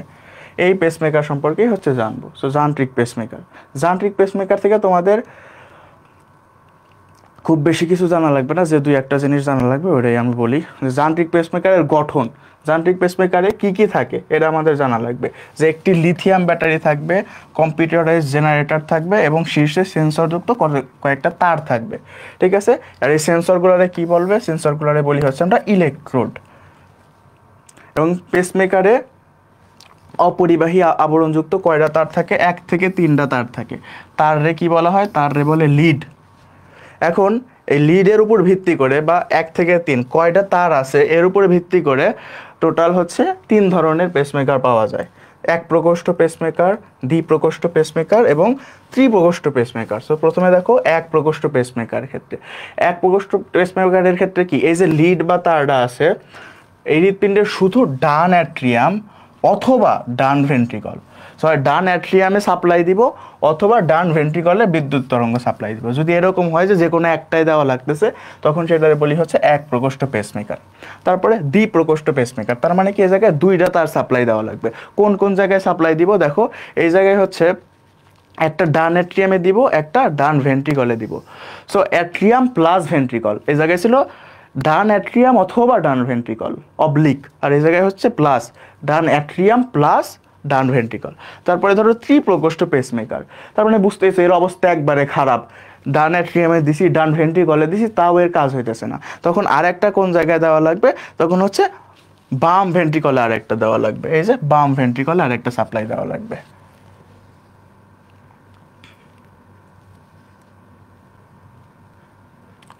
ঠিক আছে, বুঝতে পারছো?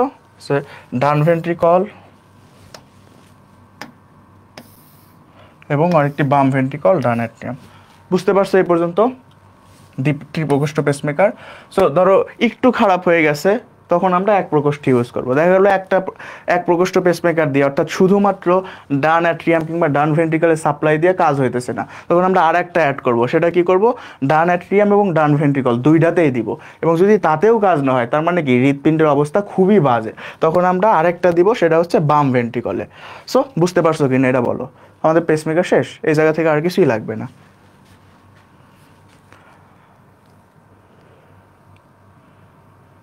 আচ্ছা, মেকানিক্যাল হার্ট, এটা হচ্ছে একজন,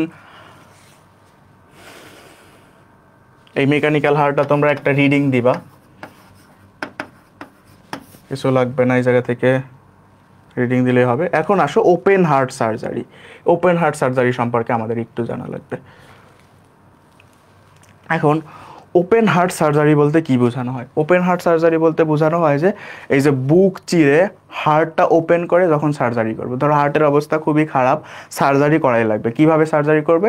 স্টারনামের মাঝখান দিয়ে কাটবে, কাটে দুই পাশ থেকে আলাদা করবে, করে মাঝখানে হার্ট আলাদা হয়ে গেল দেখা যাইতেছে, তখন ওই হার্ট ওপেন যখন হয়ে যাবে, তখন ওইটারে আমরা অপারেশন করব, তখন এটারে বলে open heart surgery.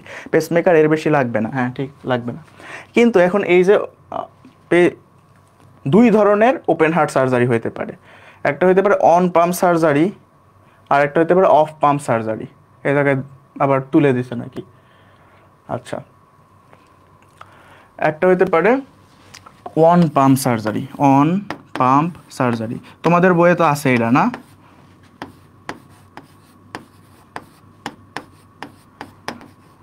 On pump সার্জারিতে কি, একটা পাম্প অ্যাড করা হয়, একটা মেশিন যুক্ত করা হয়। এই মেশিনের নাম কি? হৃদ ফুসফুস মেশিন বা হার্ট লাংস মেশিন। এখন এই জায়গায় যে হার্ট লাং মেশিন, এটা হচ্ছে ওয়ান থাকে। সো পাম্প ইজ অন, খেয়াল রাখবে এই জায়গায়, pump is on, heart is of, heart is of. অর্থাৎ এই যে একটা আমরা হৃদ ফুসফুস মেশিন বা হার্ট লাংস মেশিন দিলাম, এই হার্ট পাম্প লাং মেশিনটা সবসময় পাম্প করে করে রক্ত সারা দেহে দিতে থাকবে। যেহেতু হার্ট লাং মেশিন পাম্প করতেছে, তাহলে কি আমাদের হৃৎপিণ্ডের কাজ আছে? হৃৎপিণ্ডের কোনো কাজ নাই। সো হৃৎপিণ্ডের কাজ নাই যেহেতু, সো হৃৎপিণ্ডের কাজটা হচ্ছে অফ। হৃৎপিণ্ড কোনো কাজ করতেছে না, অফ হয়ে আছে, স্থির। তখন আমরা সেটারে অপারেশন করব, তখন সেটারে বলবো হচ্ছে অন পাম্প সার্জারি। এবং আরেকটা হচ্ছে off pump surgery. Off pump surgery, off pump surgery কখন? তখন কোনো হৃদ ফুসফুস মেশিন নাই, হার্ট বিট করতেছে, heart beating, heart is beating. So heart বিটও করতেছে, এরকম লাফাইতেছে, তার মধ্যেই অপারেশন করতেছে, ওইটারে বলা হয় হচ্ছে অফ পাম্প সার্জারি। ঠিক আছে। আচ্ছা, পেসমেকারের বয়স, হ্যাঁ এটা একটু লাগবে, ঠিক আছে, ঠিক বলছো তুমি। এই যে 7 থেকে 10 বছরের মতো এর মেয়াদ থাকে, এইটুক লাগবে, জাস্ট এটা লাগবে। সো অন পাম্প সার্জারি আর অফ পাম্প সার্জারি সম্পর্কে বুঝছো কিনা জানাও তো, ক্লিয়ার?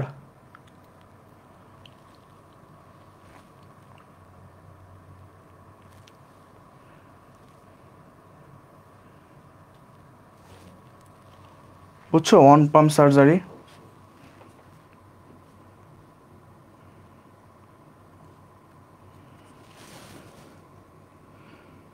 এই তো ক্লিয়ার, সবাই বুঝতে পারছে, ঠিক আছে। এখন আমরা দেখবো হচ্ছে bypass surgery, coronary bypass surgery. Coronary bypass surgery কীরকম, যে এই জায়গায় দেখো আমাদের যে হার্টটা আছে, এই হার্টও তো একটা হচ্ছে, এরও তো রক্ত সরবরাহ লাগে, হার্টের ভিতরে রক্ত আছে, কিন্তু এই জায়গা থেকে কিন্তু এ রক্ত পায় না। এর জন্য আরেক ধরনের সংবহন আছে, করোনারি সংবহন। সো দেখো এই যে এটা হচ্ছে একটা করোনারি ধমনী। সো এর মাধ্যমে হার্ট থেকে এই মানে রক্তনালীগুলো থেকে হার্ট রক্ত সংবহন পায়। বাট দেখো এই জায়গায় হচ্ছে একটা ব্লক তৈরি হয়েছে, এই ব্লকের কারণে রক্ত আর সাপ্লাই হতে পারতেছে না। এখন হার্টেই যদি রক্ত সাপ্লাই না হয়, তাহলে হার্ট তো আর কাজ করতে পারবে না, ঠিক না? হার্ট যদি কাজ না করতে পারে তাহলে তো সমস্যা। তখন আমরা কি করি, তখন অন্য কোনো জায়গা থেকে, কম গুরুত্বপূর্ণ কোনো জায়গা থেকে একটা শিরা বা ধমনী কেটে আনি, কেটে আইনা এর সাথে লাগায় দেয়। এই যে দেখো এই জায়গায় ব্লক হয়েছিল, দেখো এই যে কালো অংশটা, কালো অংশ দিয়ে বুঝাইতেছে হচ্ছে এই জায়গায় ব্লক হয়েছে, সো রক্ত আগাইতে পারতেছে না। তখন আমরা কি করলাম, এই যে নীল অংশ আর একটা অন্য জায়গা থেকে কেটে এনে এর সাথে লাগাই দিলাম, যার ফলে কি এখন এই নীল অংশ দিয়ে হচ্ছে রক্ত সাপ্লাই হবে হার্টে। বুঝতে পারছো? এখন এই যে নীল অংশটা কেটে আনবো, এটা কোন কোন জায়গা থেকে কেটে আনতে পারি? এটা আনতে পারি হচ্ছে আমরা পায়ে স্যাফাইনাস শিরা থেকে। একটু এটা লিখে নাও, বইয়ে হয়তো নাই, কিংবা থাকলেও কই আছে জানি না। সো পায়ের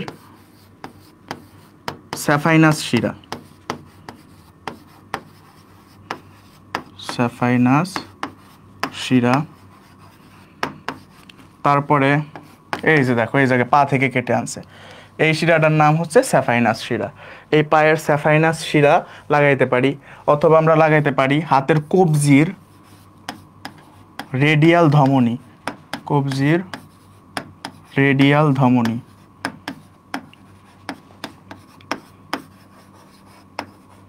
ঠিক আছে,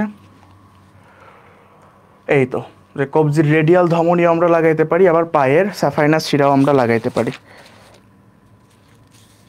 অথবা যে ইন্টারকোস্টাল ধমনী আমরা লাগাইতে পারি, ইন্টারকোস্টাল ধমনী, ইন্টারকোস্টাল ধমনী।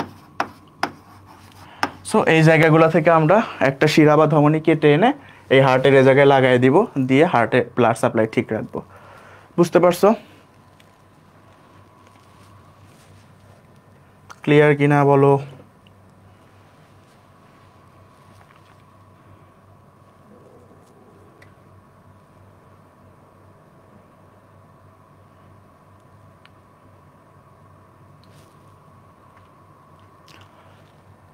আচ্ছা ক্লিয়ার, ঠিক আছে। এখন এই জায়গা থেকে এই যে রক্তনালী ব্লক হইলো, করোনারি রক্তনালী যে ব্লক হলো এই ব্লকটা কী জন্য হয় এটাও আমাদের একটু জানা দরকার এই কারণে এই জায়গায় হচ্ছে ধরো চর্বি, তারপরে প্রোটিন, তারপরে ক্যালসিয়াম, এইগুলো জমা হয়। জমা হইলে দলার মতো একটা অবস্থা তৈরি হয় না? এই দলারে বলা হয় হচ্ছে অ্যাথেরোমা। এই অ্যাথেরোমা শব্দের অর্থ কি? অ্যাথেরোমা মানে হচ্ছে আটার দলা। তো যেহেতু এই জায়গায়ও চর্বি, তারপরে হচ্ছে ক্যালসিয়াম, এগুলা মিলে দলার মতো একটা অবস্থা ক্রিয়েট করছে, এই কারণে এটা বলতে হচ্ছে আমরা অ্যাথেরোমা। সো করোনারি অ্যাথেরোমা, এই অ্যাথেরোমার কারণে ধরো এই হচ্ছে একটা রক্তনালী, এই মাঝখানে দলার মতো ক্রিয়েট হয়েছে, এই কারণে কিন্তু বেশি চর্বি জাতীয় খাবার খাওয়া যাবে না। সো অ্যাথেরোমা মধ্যে যেহেতু অ্যাথেরোমা জমছে, রক্তনালী ব্লক হয়ে গেছে, তখন এই রক্তনালী হচ্ছে প্রবলেম হবে। সো এটারে বলবো আমরা কি? অ্যাথেরোম্যাটাস প্ল্যাক। এটা তো এই জায়গায় আছে, এই যে অ্যাথেরোম্যাটাস প্লাগস বলবো আমরা। অ্যান্ড এই অ্যাথেরোম্যাটাস প্লাগস যে আটকাইলো, এই প্রক্রিয়াটার নাম কি? এর নাম হচ্ছে আর্টারিওস্ক্লেরোসিস। স্ক্লেরো মানে কি? স্ক্লেরো মানে শক্ত হয়ে যাওয়া, ওসিস মানে কি? প্রক্রিয়া, আর আর্টারি মানে তো আর্টারি। সো আর্টারির ভিতরে দলাগুলো শক্ত হয়ে যাওয়ার প্রক্রিয়ারে বলে হচ্ছে আর্টারিওস্ক্লেরোসিস। এবং এই জায়গায় দলা গঠন হয়, এটারে বলা হয় হচ্ছে অ্যাথেরোম্যাটাস প্লাগস। দলা কি দিয়ে গঠিত হয়? চর্বি, প্রোটিন, ক্যালসিয়াম, এগুলা দিয়ে। ঠিক আছে, শেষ, ডান। বুঝতে পারছো এই পর্যন্ত?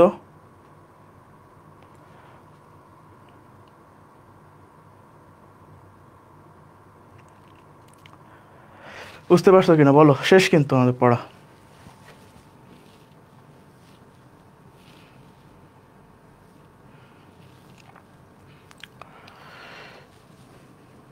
তারপরে দেখো আছে হচ্ছে অ্যানজিওপ্লাস্টি।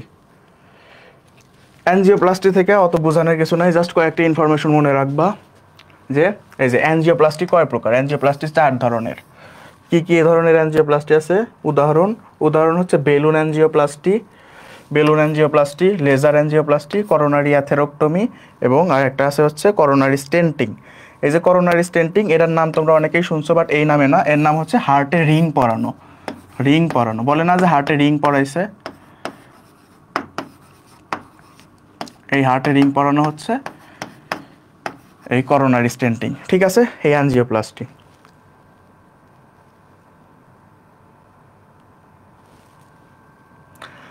আচ্ছা, তোমরা হচ্ছে হতাশ হয়ে যায় না, বুঝছো?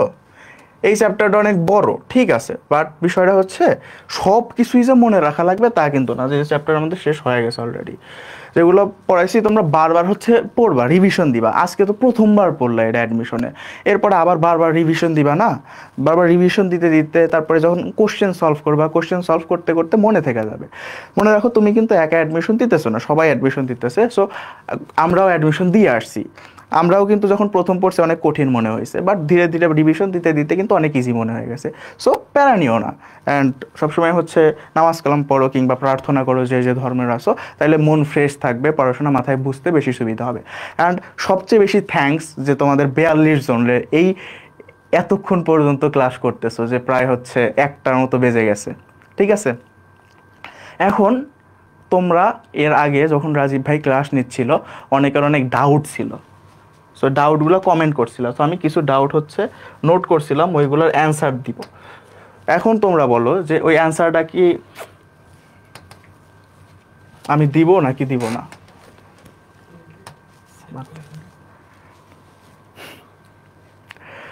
আচ্ছা, এই কোশ্চেনগুলোর অ্যান্সার আমি দিব নাকি দিব না?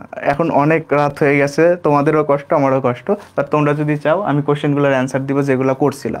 এখন কোশ্চেন করলেও প্রবলেম নাই, কোশ্চেন করতে পারো। সো যাদের কোনো কোশ্চেন নাই চলে যাইতে পারো, কোনো প্রবলেম নাই। বাট যাদের কোশ্চেন আছে তাদের কোশ্চেনের অ্যান্সারগুলো আমি দেওয়ার চেষ্টা করব। এতক্ষণ ধরে আমি নোট করছিলাম যখন রাজীব ভাই ক্লাস নিচ্ছিল অনেকের প্রবলেমগুলো। সো ওকে, অনেকে বলতেছে দিয়ে দেন। সো কোশ্চেনগুলোর অ্যান্সার দিয়ে দেওয়াই বেটার।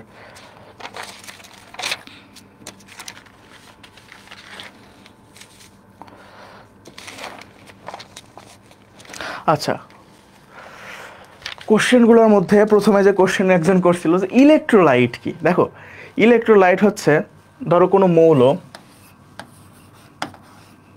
এই কোনো মৌলের তুমি পানির সাথে মিশাইছো, এই পানির সাথে মিশাইলে তখন সেগুলো আয়নে পরিণত হয়। যদি যদি আয়নে পরিণত হয় তাইলে তখন সেটারে বলবো ইলেকট্রোলাইট।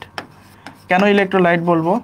কারণ এইগুলা এই যে আয়নে পরিণত হলো, এই আয়নগুলা বিদ্যুৎ পরিবহন করতে পারে, বিদ্যুৎ পরিবহন করতে পারে, তখন সেগুলারে বলি হচ্ছে আমরা ইলেকট্রোলাইট। ঠিক আছে, বুঝতে পারছি ইলেকট্রোলাইট কি। যেমন উদাহরণ কি, উদাহরণ হচ্ছে সোডিয়াম, তারপরে ক্লোরাইড, তারপরে বাইকার্বনেট, পটাশিয়াম, ক্যালসিয়াম, তারপর ফসফেট। এই যে আয়নগুলো আছে, এই আয়নগুলাই হচ্ছে ইলেকট্রোলাইট। ঠিক আছে, বুঝতে পারছো ইলেকট্রোলাইট।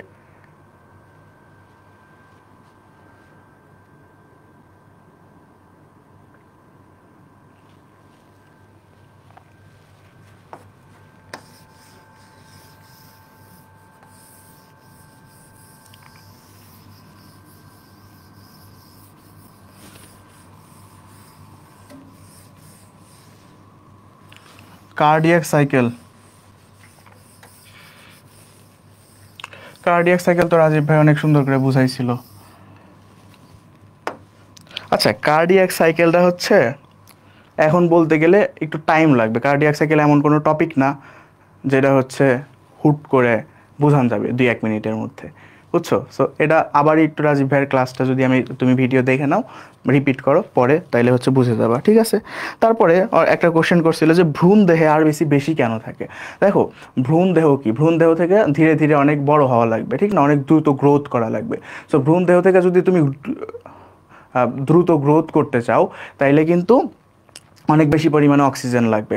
যখন তুমি বেশি কাজ করতে চাও অক্সিজেন বেশি লাগবে। সো অক্সিজেন বেশি সরবরাহ করার জন্য কি বেশি পরিমাণে আরবিসি লাগবে, এই কারণে ভ্রূণ দেহে আরবিসির পরিমাণ অনেক বেশি থাকে। ঠিক আছে, তারপরে দেখো একজন কোশ্চেন করছিল হচ্ছে বেসোফিল। তো বেসোফিল মানে কি, বেজোফিল, এই বেজ, বেজ মানে কি ক্ষার, আর ফিল, এই ফিল মানে হচ্ছে আকর্ষী। সো ক্ষারকে আকর্ষণ করে। তো বেজোফিল কি তাইলে কোনো অ্যাসিডিক পদার্থ? ইয়েস, এই যে বেজোফিল না, এই বেজোফিলের মধ্যে যে গ্রানিউলগুলো থাকে, কি কি থাকে, হিস্টামিন থাকে, তারপরে হেপারিন থাকে। এই যে হিস্টামিন, হেপারিন, এগুলো হচ্ছে অ্যাসিডিক পদার্থ। এই হিস্টামিন আর হেপারিন হচ্ছে অ্যাসিডিক। সো এই অ্যাসিডিক পদার্থগুলো হচ্ছে ক্ষাররে এই কারণে আকর্ষণ করে, এই কারণে এর নাম হয়েছে হচ্ছে বেজোফিল। ঠিক আছে,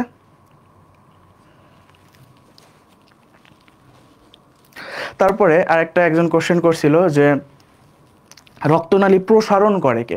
আমরা দেখছিলাম যে হচ্ছে সেরোটোনিন রক্তনালী সংকোচন করে, তাহলে রক্তনালী প্রসারণ করে কে। তো দেখো, রক্তনালী প্রসারণ করে হচ্ছে নাইট্রিক অক্সাইড, NO। এটা আরবিসির কাজ যখন পড়বা তখন দেখবা, নাইট্রিক অক্সাইড হচ্ছে রক্তনালীর প্রসারণ করে। সো এটারে বলা হয় হচ্ছে ভেসো ডায়ালেটর, যেটা ডায়ালেশন করে। ঠিক আছে, আর ভেসো কনস্ট্রিক্টর যেটা সংকুচিত করে, সংকুচিত করে কি কি, H2S বা হাইড্রোজেন সালফাইড এবং সেরোটোনিন। ঠিক আছে,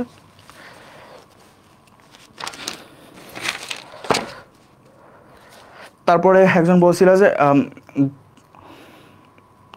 ডায়াবেটিসের রোগীরা আছে, ডায়াবেটিস রোগীদের কাটে গেলে এই জায়গায় ক্ষতপূরণ হইতে বেশি সময় লাগে কেন। দেখো, ডায়াবেটিস রোগীদের রক্তে কিন্তু অনেক বেশি পরিমাণে গ্লুকোজ থাকে, আর অনেক বেশি পরিমাণে গ্লুকোজ আমাদের যে প্লাটিলেটগুলো আছে, প্লাটিলেটের কার্যক্ষমতা অনেক কমায় দেয়। সো প্লাটিলেটের কার্যক্ষমতা যেহেতু গ্লুকোজ কমায় দিতেছে, এই কারণে ডায়াবেটিক রোগীদের হাত কেটে গেলে বা কোনো জায়গায় কেটে গেলে সেটা সারতে বেশি সময় লাগে।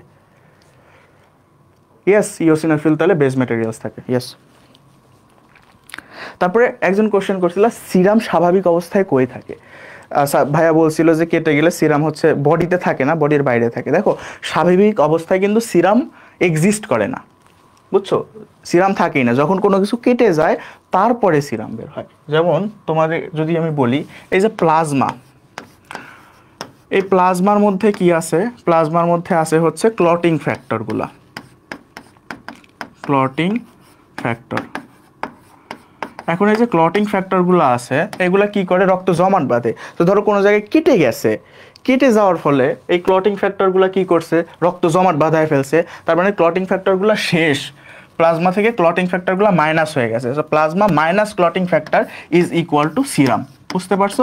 তো তোমার বডি যদি না কেটে যায়, এই ক্লটিং ফ্যাক্টরগুলো যদি না চলে যায়, তাহলে তোমার সিরামের কোনো প্রশ্নই আসতেছে না। সো প্লাজমা থেকে যখন ক্লটিং ফ্যাক্টর নিঃশেষ হয়ে যাবে, অর্থাৎ রক্ত জমাট বাঁধায় ফেলবে, ক্লটিং ফ্যাক্টর নাই, তাইলে যে বাকি অংশটুকু, হলুদ অংশটুকু বের হয়ে আসবে, ওটা হচ্ছে সিরাম। তোমরা দেখবে কেটে গেলে হলুদ হলুদ কিছু বের হয় যখন রক্ত জমাট বেঁধে যায়, তারপরে ওটাই হচ্ছে সিরাম। বুঝতে পারছো?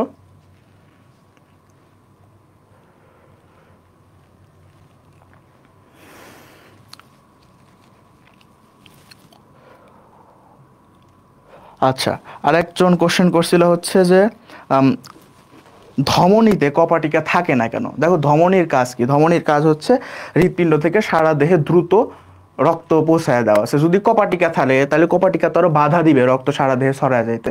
কপাটিকার তো আমার কোনো দরকার নাই, কপাটিকার দরকার শিরাতে, এই কারণে শিরাতে কপাটিকা থাকে।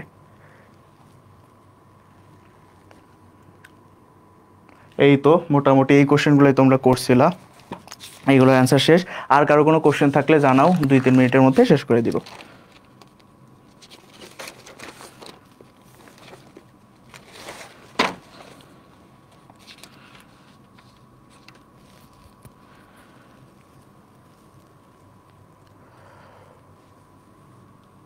আচ্ছা, বি লিম্ফোসাইট, টি লিম্ফোসাইট, এগুলো আমরা যখন 10ম অধ্যায় পড়বো তখন জানবো।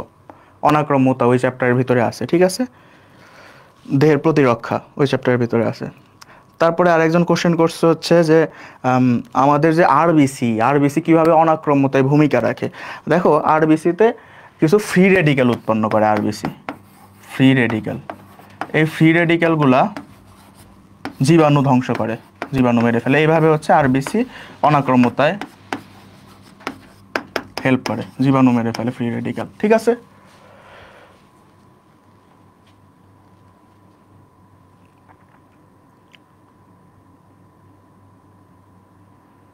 আচ্ছা, ঠিক আছে। সো কোশ্চেন মোটামুটি শেষ, ক্লাস শেষ, ক্লাস শেষ এই জায়গায়, ঠিক আছে? তোমরা এতক্ষণ যারা ছিলা সবাই অনেক ধন্যবাদ এত ধৈর্য সহকারে ক্লাস করার জন্য।